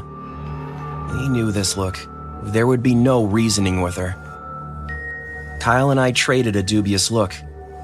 With the low turnout, it would be a lot more obvious that Kimber was missing from the service. You guys go over and say what we rehearsed to my dad. I'll text you in 30 seconds. Kyle nodded and started over to Mr. Destero. He was finally standing, looking over at the front pew reserved for him and his daughter, with a nervous hesitation. Mr. Destero, I'm very sorry to hear about your wife. She was a great woman who raised a wonderful daughter. Do great women commit suicide, leaving their wonderful daughters behind? Do great women jump off buildings and make spectacles of themselves? Do they leave their families to deal with the publicity? Kyle's phone chirped. Thank God. Oh, that's Kimber. Kyle said it a little too fast, before he'd had time to actually look at his phone. Oh, man, she isn't well. She says she's been crying and feeling sick. I'm gonna go sit with her. No! Mr. Destero yelled so suddenly that Kyle dropped his phone on the ground. Not you. You don't help my daughter. You don't even talk to her. He can go. He pointed at me. Okay. I turned around and walked back to where I'd left Kimber, but she wasn't there. I checked the bathrooms and the lobby of the church before I realized my car was no longer in the parking lot. I pulled out my phone and sent her a text. "Where are you?" I waited in the hallway, tapping my phone against my hand nervously. After a minute or two, my phone vibrated. Kyle slipped me the keys. I'm sorry I left without you guys. I had to get out of there. I'll be back before the end of the service, I promise. Be safe. Shit. It was now imperative that I not be seen. I went to the men's bathroom, locked myself in a stall, and played Brick Breaker for the longest 20 minutes of my life. When I knew the service wouldn't go much longer, I texted Kimber again. "You on your way back yet? Did you find it?"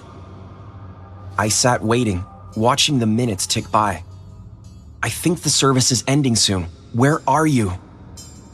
After another 7 minutes of no response, I tried calling, but it went to voicemail.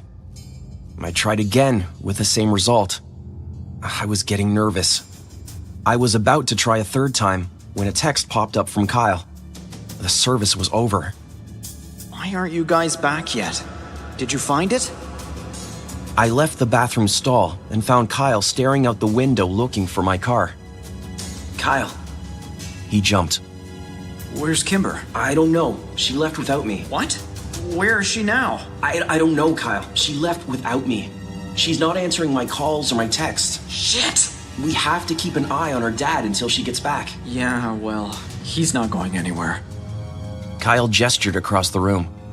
3 men were talking to Kimber's dad in the corner. The tallest was Killian Clary, who was flanked by 2 of his former deputies. Drisking's retired sheriff had his hand on Mr. DeStero's arm and was speaking to him in a hushed, angry tone. Kimber's dad was shaking his head and desperately objecting. The 2 deputies walked hurriedly out the front door of the church, and Mr. DeStero sagged against Clary in shock. Something was happening. Call Kimber. Now. I tried again, and this time the call only rang once before it was sent to voicemail. I threw up my hands, looking desperately at Kyle. Again. He said, and took out his own phone. I tried again and heard Kyle connect to someone on the other line. Phil? What part of town are you in? I need a ride. It's an emergency. Yeah, man. I'm at Northridge Church with Sam. I'll owe you. Kyle hung up, and I tried Kimber again. We both stood at the window, anxiously waiting to see Phil's silver Mazda pull up. Kyle chewed his lip, and I tapped my phone nervously against my leg. "Come on, Saunders." We threw occasional looks back at Kimber's dad, until Clary stood up and ushered the inconsolable man out of the church. Suddenly, Kyle's phone chirped, and we both looked down to see Kimber's name flashed on the screen. Kyle sagged against the wall in relief. I found it. Kyle opened the text and furiously typed a reply. They're coming for you, Kay.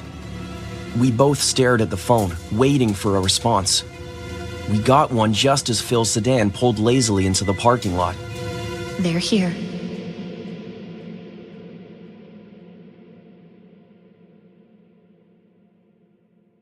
It was the last message we got from Kimber. When Phil dropped us at the DeStero house, we found the front door unlocked and the house empty. My car was sitting in the driveway, unlocked with the key sitting on the front seat. Kyle and I drove back to the church, but the funeral was over and the few people that had attended it were already gone. We drove back to Kimber's house again, but it was just as we'd left it. Kyle was an absolute wreck. He called Kimber so many times, I was sure he'd killed her battery.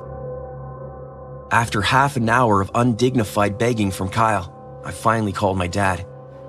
He answered immediately. Sammy, what's wrong? "It's Kimber. She's gone, Dad.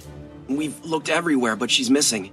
She left the funeral early, and Clary was talking to her dad, and then Samson and Greg left, and I think they went to her house, and they got her. I think they're still working for Clary on the side or something, and I think they took her somewhere. Whoa, slow down. Come by the station and let's talk.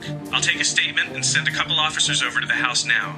Just calm down, Sam. We'll handle this." I hung up and threw my car violently into reverse, jerking the wheel to the left as I hit the end of the driveway. I sped down the road with a silent, white-faced Kyle. I turned into the Butler County Sheriff's Office, and he was out of the car as soon as I slowed down. By the time I got inside, my dad had Kyle by the shoulders and was nodding at everything Kyle was telling him. When my dad saw me, he ushered us into his office and sat down across the desk from us. All right, boys. I'm going to have Officer Ramirez come in a few minutes and take an official statement from you both. You should know that right now, it looks like the Desteros left town voluntarily. No. No way, Mr. Walker. Kimber... My dad held up his hand for silence. Let me rephrase. Jacob Destero left town voluntarily. Kimber is a minor and has no legal rights here. If her dad decides that they're leaving, then they're leaving. But she's not answering her phone. And we went to her house, Dad. Nothing was packed. Maybe they're going to her relatives. I can't theorize as to why she wouldn't answer her phone, other than maybe she wants to be left alone for a while. Kyle was exasperated. But... Look, I know it's hard for you to understand, but losing a family member takes a toll on a person. Sam, you know that. We don't know how people are going to grieve, and we don't have a right to. I think it's very likely that Kimber will be back by the fall. The fall? Sheriff Walker, that's 3 months away. You need to investigate now. Kyle, I know you're upset, and no one said we weren't going to investigate thoroughly. Like you investigated Whitney's disappearance thoroughly? Sam, I am tired of listening to you insinuate that I didn't do everything I could to find Whitney. I love your sister more than you can imagine. She's my daughter, Sammy, and I will never give her up. And what about the deputies that left the funeral to go after Kimber? Samson and Greg. He sighed.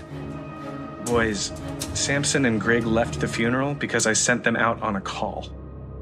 I stood up, violently knocking over my chair in the process. Oh, come on, Dad! The sheriff slammed his hands on the desk and stood up. All right, that's enough. I told you I would tell you what I know, and I have. I understand your friend is important to you, and goddammit, I care about the Desteros too.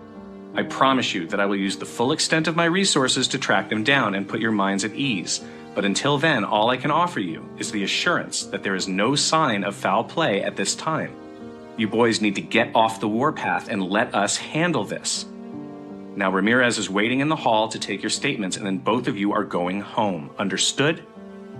I said nothing and glared at my dad, seething with rage.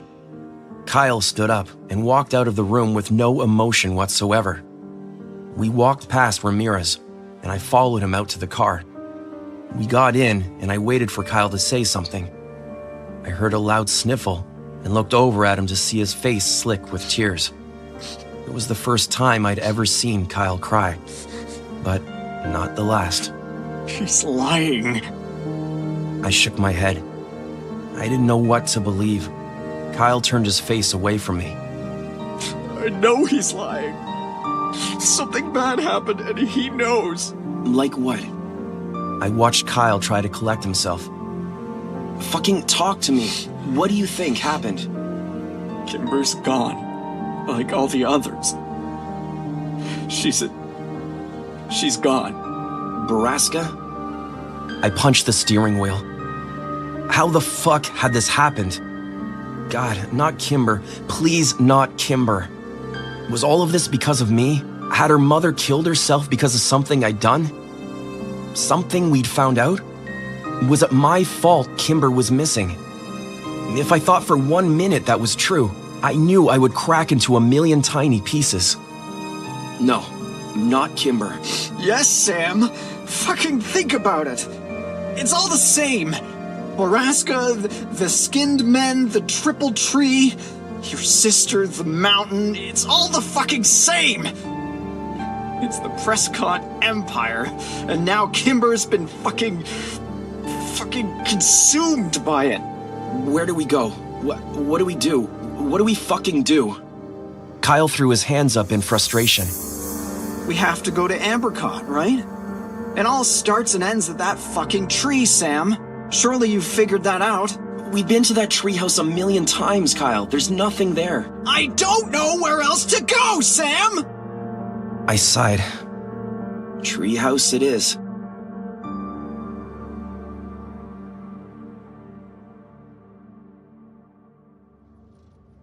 We drove in silence, both of us trying desperately to get a hold of ourselves. I parked in the space next to the trailhead and saw several bikes tied to the post. As we made up our way to the West Rim Prescott ore trail, we passed Parker coming down it with a couple of his friends. I nodded to him, but Kyle said nothing, just stared up at the trail, reaching for the only place he knew to go. It was almost dark by the time we reached Ambercott, and there was a little light left to search for whatever Kyle hoped to find. It took half an hour in the darkness before I finally convinced Kyle that there was nothing there. And the same dense black hole began to consume my stomach, as it had all those years ago when we were searching here for Whitney. But this time had to be different. And though we didn't speak of it, I knew that he and I were both painfully aware of all the sounds of the night. We were terrified that we would hear the piercing metal screams of the monster at Borrasca that we'd become so accustomed to over the years. We knew that if it rang out, all hope would be lost.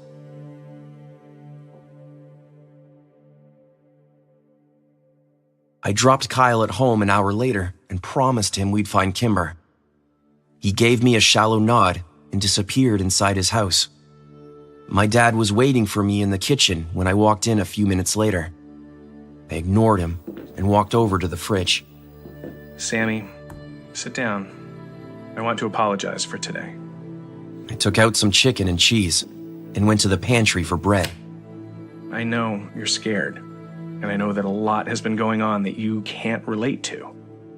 Anne had been depressed for a good long while, Sam, over 20 years. That weighs on a person. I ignored him and continued making my sandwich. I was dying inside, wondering if I could even trust my own father. She was suffering, Sam, and sometimes people who suffer that deeply don't know of any other way out. She saw her depression hurting her husband and her daughter, and maybe she thought she was doing them a service. Mom's depressed, I said, without taking my eyes from the cutting board. He sighed. Your mom is coping okay, and this was very different, Sam. Kimber's mother had been depressed since she was in her 20s. I shouldn't be telling you this, but early in her marriage, Anne suffered multiple miscarriages. Infertility can be very hard on some couples. I'm going to bed. Kyle and I are getting up early to look for Kimber. You still look for her too? I threw the knife in the sink with a loud clang and turned to look at my dad for the first time. The sheriff stood up from the kitchen table, looking as tired and disheveled as I felt. Yes, Sammy. And I finally believed him.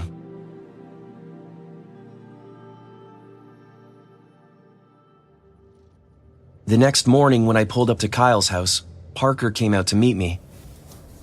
I rolled down the window and cool morning air wafted in. Hey, Parker. Kyle's not here. He left around 5. Stole my dad's truck. He's pissed, so you'd better go. Thanks, I said, and then rolled up the window and took off down the street. I drove around all morning looking for Kyle and calling his cell, but he didn't pick up until around noon. Sorry, man. I couldn't sleep. Kyle sounded a bit more stable than yesterday. That's cool. Where you at? I don't know exactly. You in the woods? Yeah. She's out here, Sam. Somewhere in these mountains. I can feel it. All right. Well, let me meet you. Okay. Just come down to the West Rim Trail and I'll meet you there. I was only 5 minutes away, so I arrived before Kyle had time to get down the mountain. Mr. Landy's red Dodge Ram was parked haphazardly in a no parking zone, and I figured it would probably be towed by the time we got back. I very much doubted Kyle cared at this point. I crossed my arms and leaned against my car as I waited for him, staring up at the familiar dirt trail. When Kyle finally showed half an hour later, he was covered in sweat and dejection. So? Nothing. All right, well, let's keep searching. We hiked miles and miles of the mountain that day, and the days after. If the sun was out, so were we. Kyle was growing more and more desperate, crossing onto private property and mapping out the county's many mines to search the abandoned buildings. But the mountain was big, and the needle buried deep in the haystack. And as the days slipped away, so did Kyle's sanity. Every time I saw my dad, he would give me a sober look and promise me that they were still working on Kimber's case. But the Destero house remained as empty and dark as the space between the stars above it. 11 nights after Kimber's disappearance, I was awoken by the screeching sound of death at Borrasca. I cried myself back to sleep, to the tortured din of Kyle's own agony next door. We had failed her. Kimber was dead.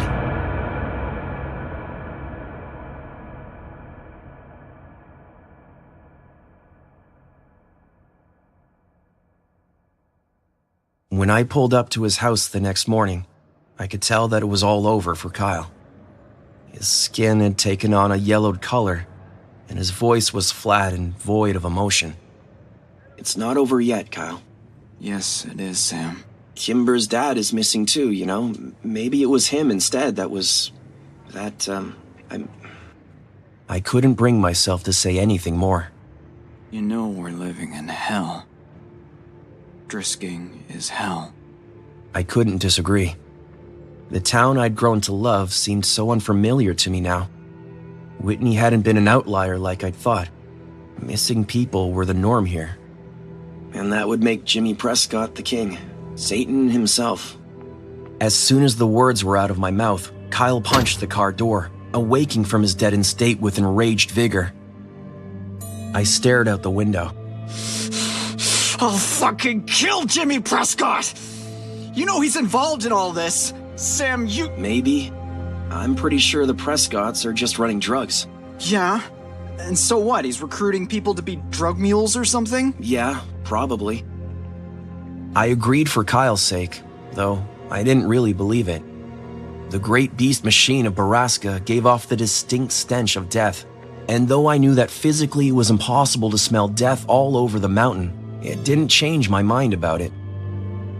We drove over to 4th Street Gourmet Coffee and went in to buy our usual provisions of rock stars and beef jerky. As I paid for the 4-pack of cans, I noticed Mira waiting on coffee at the opposite end of the bar. I could tell that she was in a good mood, something that I hadn't seen much of since I started working for her. It was probably a good time to tell her I was calling out of work for my 5th day in a row. Hey, Mira. I can't come in again today. I've got something I need to... Sam! Oh my gosh, how are you? I'm okay. Oh, good. Don't worry about coming in. I'll hold down the fort. I'm sure I can call Emmeline if I need help. What have you been up to lately that's so important? My mind blanked. Just as I started to stutter out some bullshit about helping my dad, Kyle appeared behind me.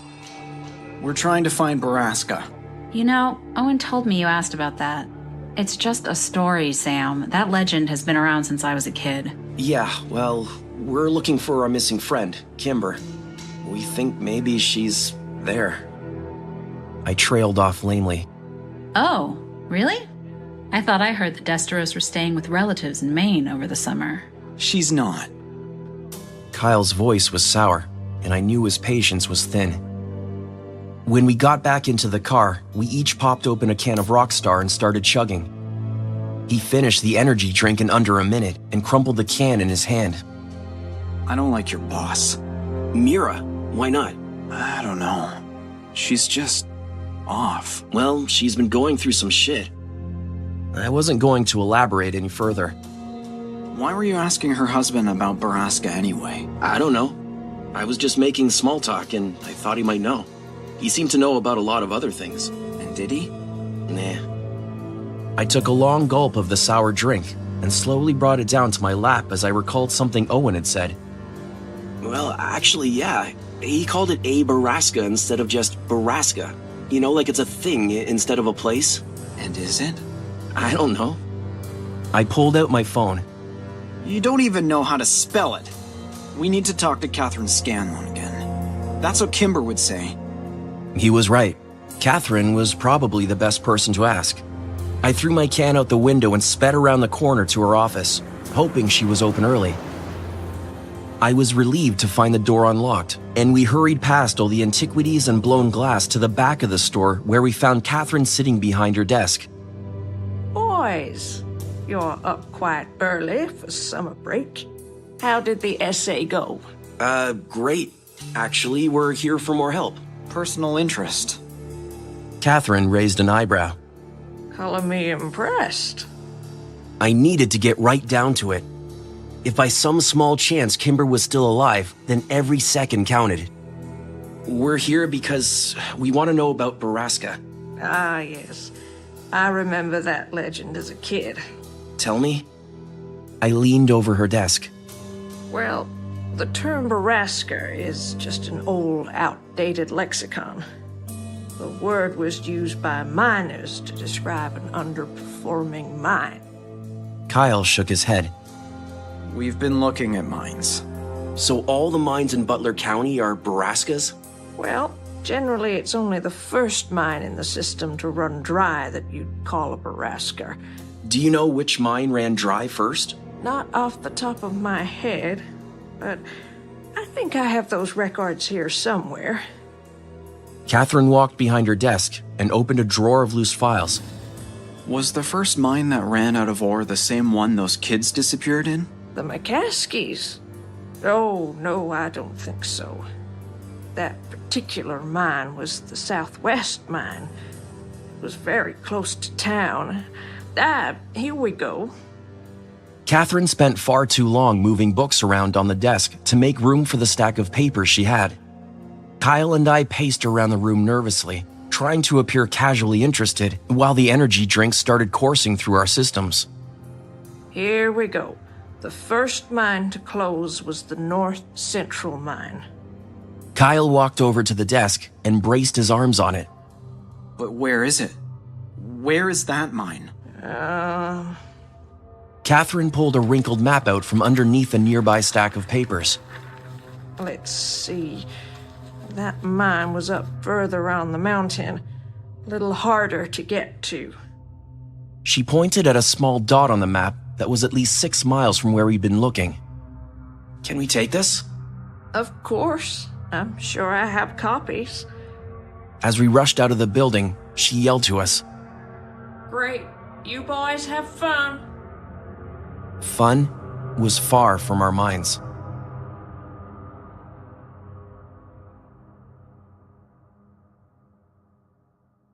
It's so far from where we've been looking.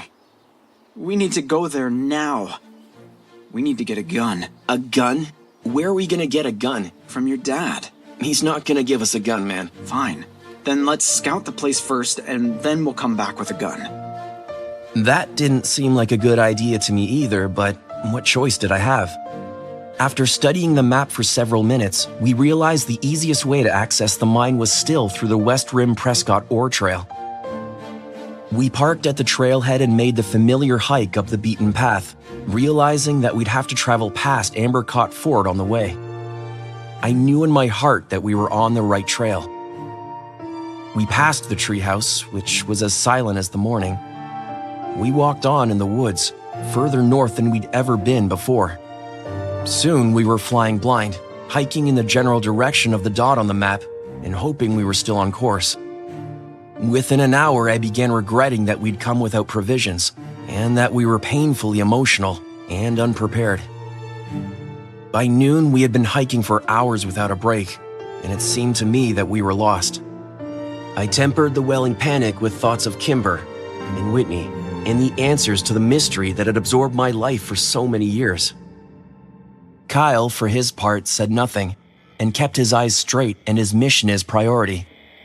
And then, just as the sun teetered on the apex of the day, we saw an emptiness through the trees and the hard lines of man-made buildings. Kyle quickened his step, and I rushed to keep up. We broke through the tree line and found before us a quiet encampment. A large wooden signpost stood near the entrance of a mine.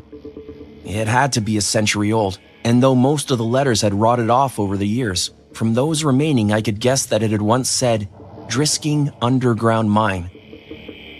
What was left, however, read, Skin ND-MIN. Skinned men. Kyle pointed to the north end of the camp. We stepped into the vulnerability of the clearing.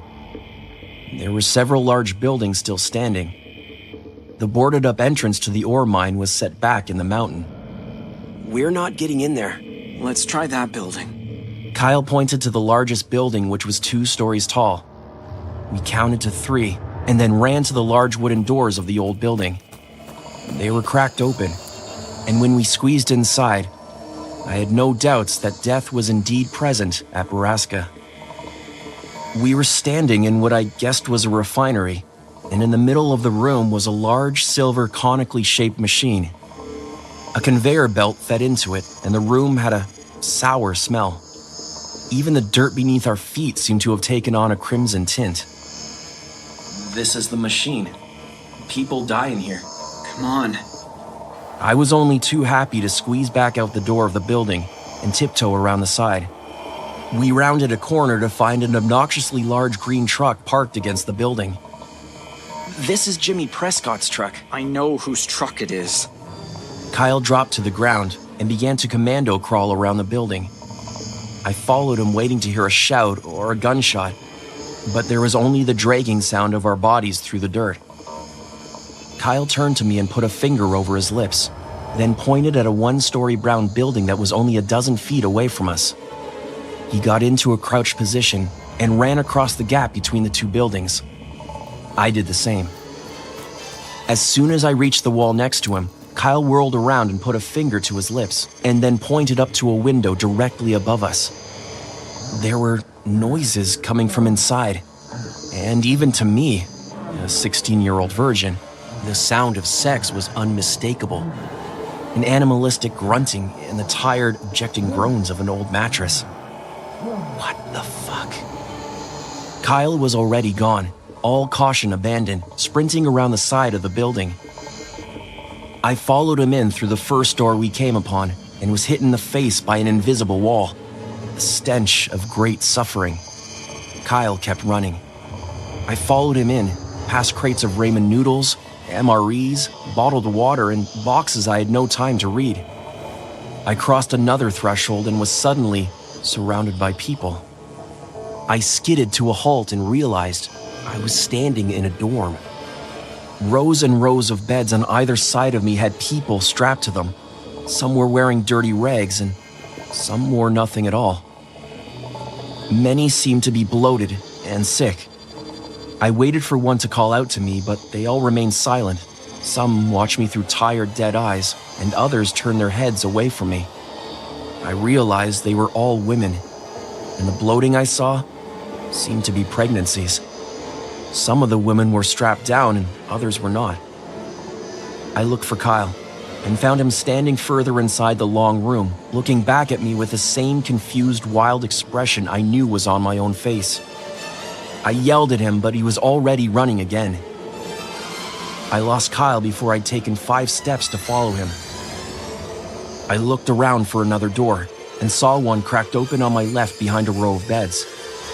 I stared straight ahead as I made my way there, desperate to avoid the eyes of the women around me. First we helped Kimber, then we helped the others. I will come back and help you all, I promise. When I reached it, I pushed the door open and found the source of the noises we'd heard outside the building. It was Jimmy, something I'd been expecting to see, but the scene before me was not. He was hunched over the bed of an almost unrecognizable Christy, treating her like an animal. She watched me through half-opened eyes, but she didn't call for help. I thought I saw a tear run down her cheek before she turned her face away from me. What the fuck? Jimmy's head snapped around to look at me and briefly registered surprise before he smiled in a way that turned my insides to ice. He didn't stop what he was doing, and I wanted nothing more than to run over and push him off of Christy, but to my utter shame, I couldn't force myself to come any further into the room. Sam! Sam! Kyle's voice immediately cured me of my paralysis. I turned and ran back toward the sound of Kyle's voice. Kyle! Back here! Hurry, please! I found Kimber! I followed his voice through the maze of rooms as a cacophony of noise followed me. Help us, please. Help. Their voices were weak. I'll get help. I'll help you. I promised them as I followed Kyle's voice, still screaming desperately from an adjacent room. I sprinted across another threshold and saw him, hunched down near a corner bed, helplessly yanking on a leather strap. I fell to my knees, trying to work out what he was doing and how I could help him. I tried not to look at the bed because I knew I couldn't see her like that. If Kimber looked at me through the same accusing, empty eyes as Christy and the others, I couldn't bear it. Go around the other side! Unbuckle the straps! Kyle had the high-pitched voice and wild, desperate eyes of a madman. I did as he'd said with shaking hands. Oh, boys. Jimmy's voice rang out from somewhere in the building. I had just freed Kimber's ankle and was working on her wrist. She whimpered when she heard him and buried her face in my shoulder. You think you're hiding? I know where to find you. I know right where I put your girl. I'll fucking kill you, Prescott! You sick fuck! I'll stomp all your bones and bleed you out, you little... Kyle had lost all reason and strategy. He was filled with rage instead of fear. I pulled Kimber's wrist from the final strap. Go, now! We pulled Kimber up off the bed and realized that her legs couldn't support her. She was heavily sedated and breathing weakly. We braced her on either side and moved as quickly as we could through the nearest doorway. We were in another dorm. I could see sunlight shining through the door at the end of the long room, and we raced towards it. I almost dropped Kimber when I saw her staring at me. Her eyes were hollow and uninvested, and when I turned toward her, she looked away immediately as if she couldn't stand the sight of me. Whitney? Sam! Let's fucking go! I can't. I turned toward him as tears ran down my hot cheeks, and Kyle saw her too. I can't stay. I've got to get Kimber away from here. Good luck, bro. Then we were both running in different directions. Whitney's hair was stringy, and her face was thin. Everything on her looked brittle, except for her stomach, which sat on top of her like an overblown balloon. She refused to look at me, and flinched as I tried desperately to unbuckle her from the bed. I hadn't even finished the first belt when I heard Jimmy behind me. I didn't bother to look at him or stop what I was doing. I admire your grit, kid. Jimmy sat down on a bed behind me, giving no objection to what I was doing. You probably think your friends will get away. There's no sense in false hope, is there? There's no sense in any of this. My voice cracked over the last word. You're wrong about that. But just so you know, Claire's out there looking for him already. People make a lot of noise coming down off this mountain. Trust me on that. I said nothing and moved to Whitney's ankle. You know, Claire was supposed to retire from this business. Unlike the previous sheriff, he kept a few horses in the race. Horses? Yeah. We call these buildings the stables. I dropped the last buckle on the floor and looked down at Whitney. I expected her to spring up and run toward the door while I went after Prescott, but all she did was rub her wrists and itch her collarbone. Then she put her arms back where they'd been, turned her head away from me, and shut her eyes. My stomach fell. Run! I wanted to scream at her, but I knew we were both dead. You want to know what this is, Sam? I shrugged. It didn't seem to matter now. You should know. This might all be yours someday. We need fresh blood. You see, it's all about the babies. I stared down at Whitney and her swollen belly. You wouldn't believe how much money is in the industry. My dad was a smart man. He knew we didn't have anything of value, and back then the Prescotts were out-of-work miners just like everyone else, so he sold my brother off, pay the legal fees to fight the city. I mean, some people will pay 5 figures for a newborn, you know, even back then. The organizations that buy them, well, they buy in bulk. And our overhead is very low, as you can see. Jimmy stood up and pulled a gun out of his waistband. Try to understand, Walker, it's not just about the money. We use the stables for community services, too. Lots of people in town come to us, you know. I couldn't take it anymore. I didn't want to be here, listening to this. I didn't want to see Whitney so broken, and I didn't want to wait for inevitable death. Why don't you just kill me? This isn't a Bond movie. I don't care about any of this shit. Jimmy laughed. Kill you? Christ, kid, if I could, then I already would have. but I'm not allowed to kill you. I've been trying to decide if I want to kill your sister, though. She's not one of mine, but it might be worth it just to see your face. Just kill me and let her go. Fuck, I'll kill myself if you let her go. Jimmy took 2 steps towards me and punched me so hard in the face that I thought I heard my cheekbone crack. I fell back on the bed, fighting the stars behind my eyes. I can't let her go, you little shit. She's got one of our community service babies in her. Grace says she's got another week to go, 2 tops. Jimmy looked down at Whitney and frowned. She's been putting out shit babies, though. And as soon as this one's out of her, she's got a date with the shiny gentleman. A loud ringing suddenly filled the room. Jimmy held up a finger and pulled a phone out of his pocket. I gotta take a business call. Jimmy walked over to a corner of the room, and I desperately started to pull on Whitney. We gotta go, Whit. We can't stay here. Whitney, they're going to kill you. My head whipped toward the door as I heard a truck pull up outside. Jimmy ended his phone call, and Killian Clary walked in, pushing a limping, bloody Kyle in front of him. Lose something, Prescott? Where's the girl? Couldn't find her. God damn it, Clary. Go back out there and find her. Jimmy snatched his gun off the bed and shoved it into the back of his waistband.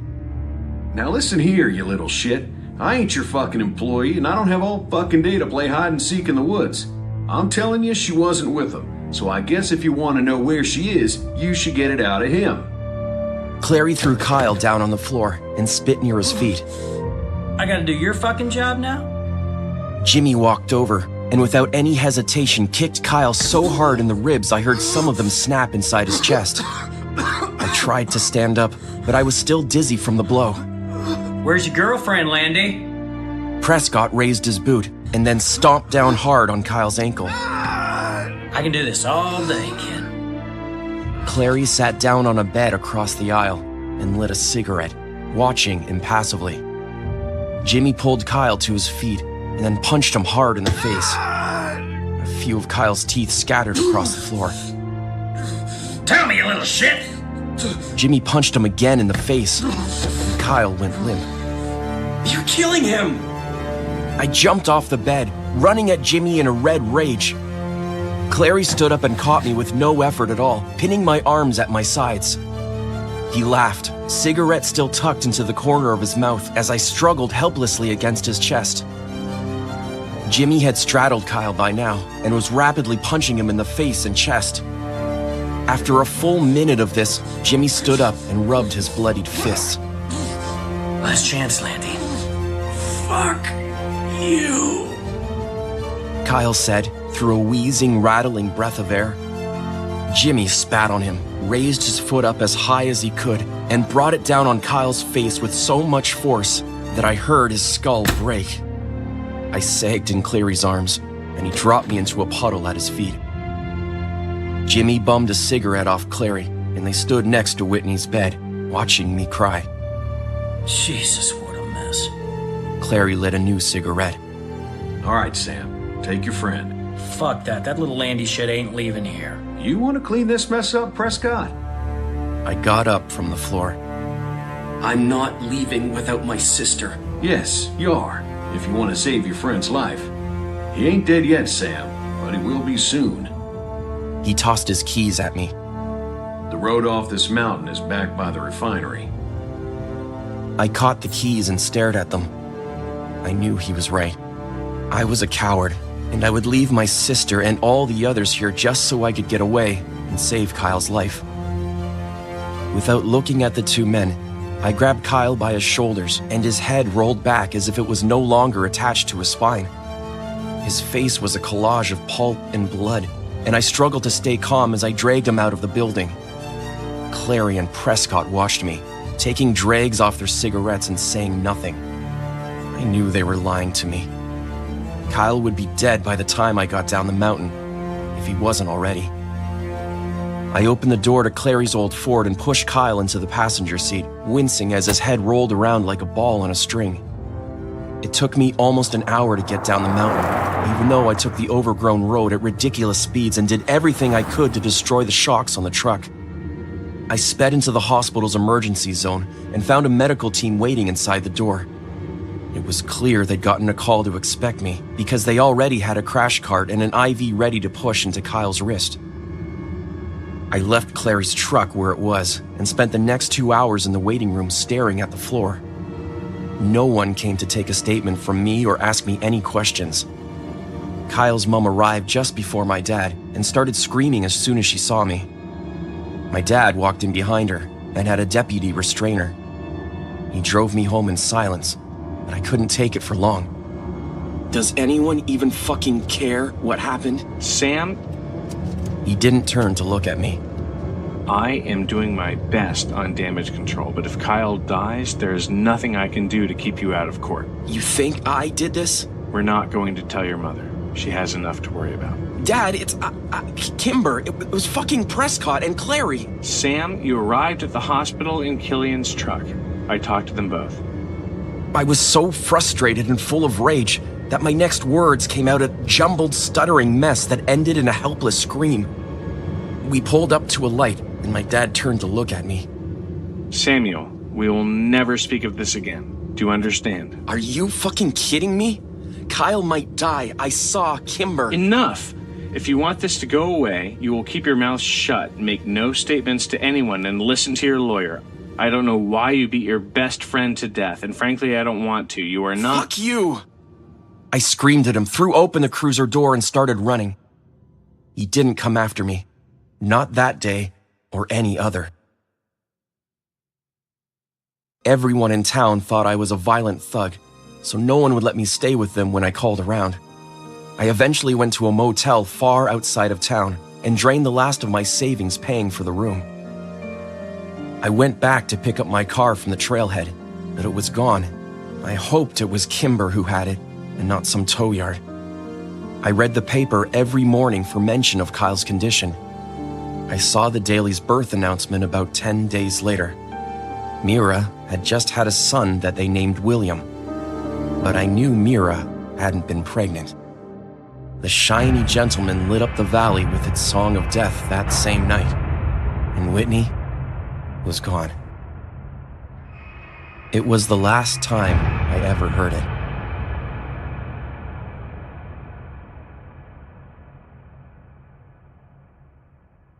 I stayed in Drisking long after the money had run out, and I was sleeping on the concrete behind the motel. I stayed until Kyle was released from the hospital, a mute, empty-eyed, soulless vegetable. I went to see him once, while only Parker was home, and threatened him until he let me inside the house. When I had assured myself that only an empty husk remained of my best friend, I left his house and hitchhiked out of town. I spent 4 drunken, drug-fueled years in Chicago.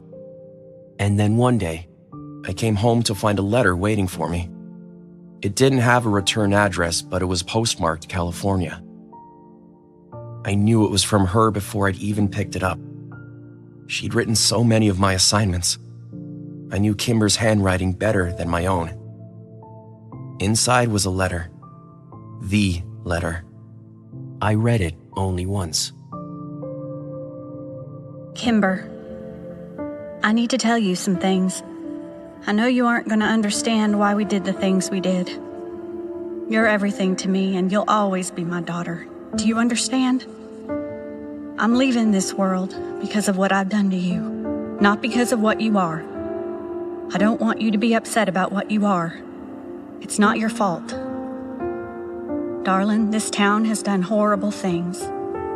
Read this letter and leave this place. To understand, I'll need to start at the beginning.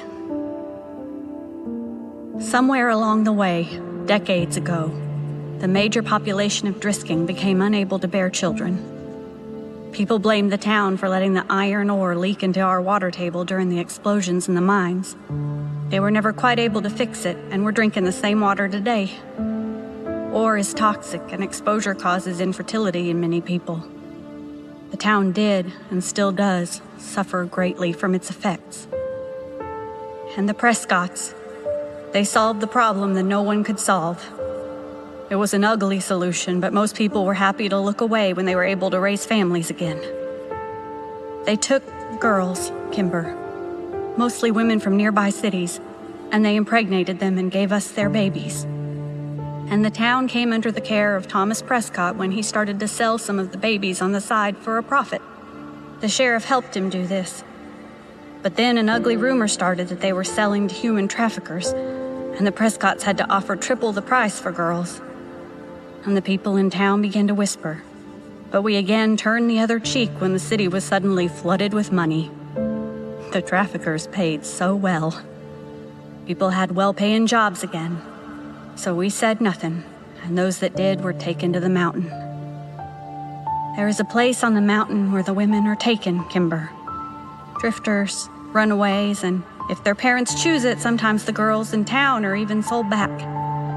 After a price is agreed upon, a meeting is set at a tree halfway between our town and the baby mill. Sometimes kids play there now. I think you played there. The Prescotts and the sheriff are the ones who impregnate the girls, and the children are named after them. And then, when the women become too sick or too old to deliver profitable babies, they are sent through a giant machine that was used to refine ore, the Shiny Gentleman. Their bodies are crushed, and the blood and skin stripped away, and what remains of them and their stolen children and the dust of their bones. And that dust is crushed to a fine powder and spread over the mountain to hide our crimes. I'm telling you this, Kimber, because you are one of those children. Most of your friends are one of those children. Please get out of Drisking. Run away and never come back, and never speak of it to anyone. Their industry has deep roots and the traffickers have lofty connections. Don't tell anyone. Don't keep this letter. Don't look back. I love you. I'm sorry I have to leave you. We all have to answer for our sins, and I'm ready to burn in hell for mine. Love, Mom.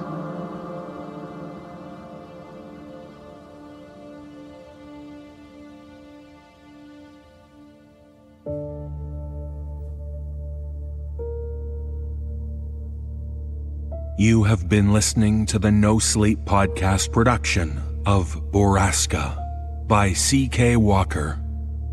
The script was adapted for audio by C.K. Walker and Gabrielle Lux. This audio presentation was produced by Phil Michalski. Original musical score by Brandon Boone. Original artwork for this episode is courtesy of Sabu. This audio presentation starred Matthew Bradford as Sam Walker, Jessica McAvoy as Kimber DeStero, Jeff Clement as Kyle Landy, Mike Flanagan as Sam's father, Nicole Doolin as Sam's mother, Kate Siegel as Mira McCaskey, Todd Faulkner as Jimmy Prescott, Allison Crane as Ann DeStero, Erica Sanderson as Catherine Scanlon, Mike Delgadio as Sheriff Cleary, Ellie Hirschman as Phil Saunders, and David Cummings as Thomas Prescott. And featuring the No Sleep players, Nicole Goodnight, Atticus Jackson, Dan Zapula, Addison Peacock, Kyle Akers, Alexis Bristow, Corinne Sanders, Tisha Boone, and Wendy Corrigan.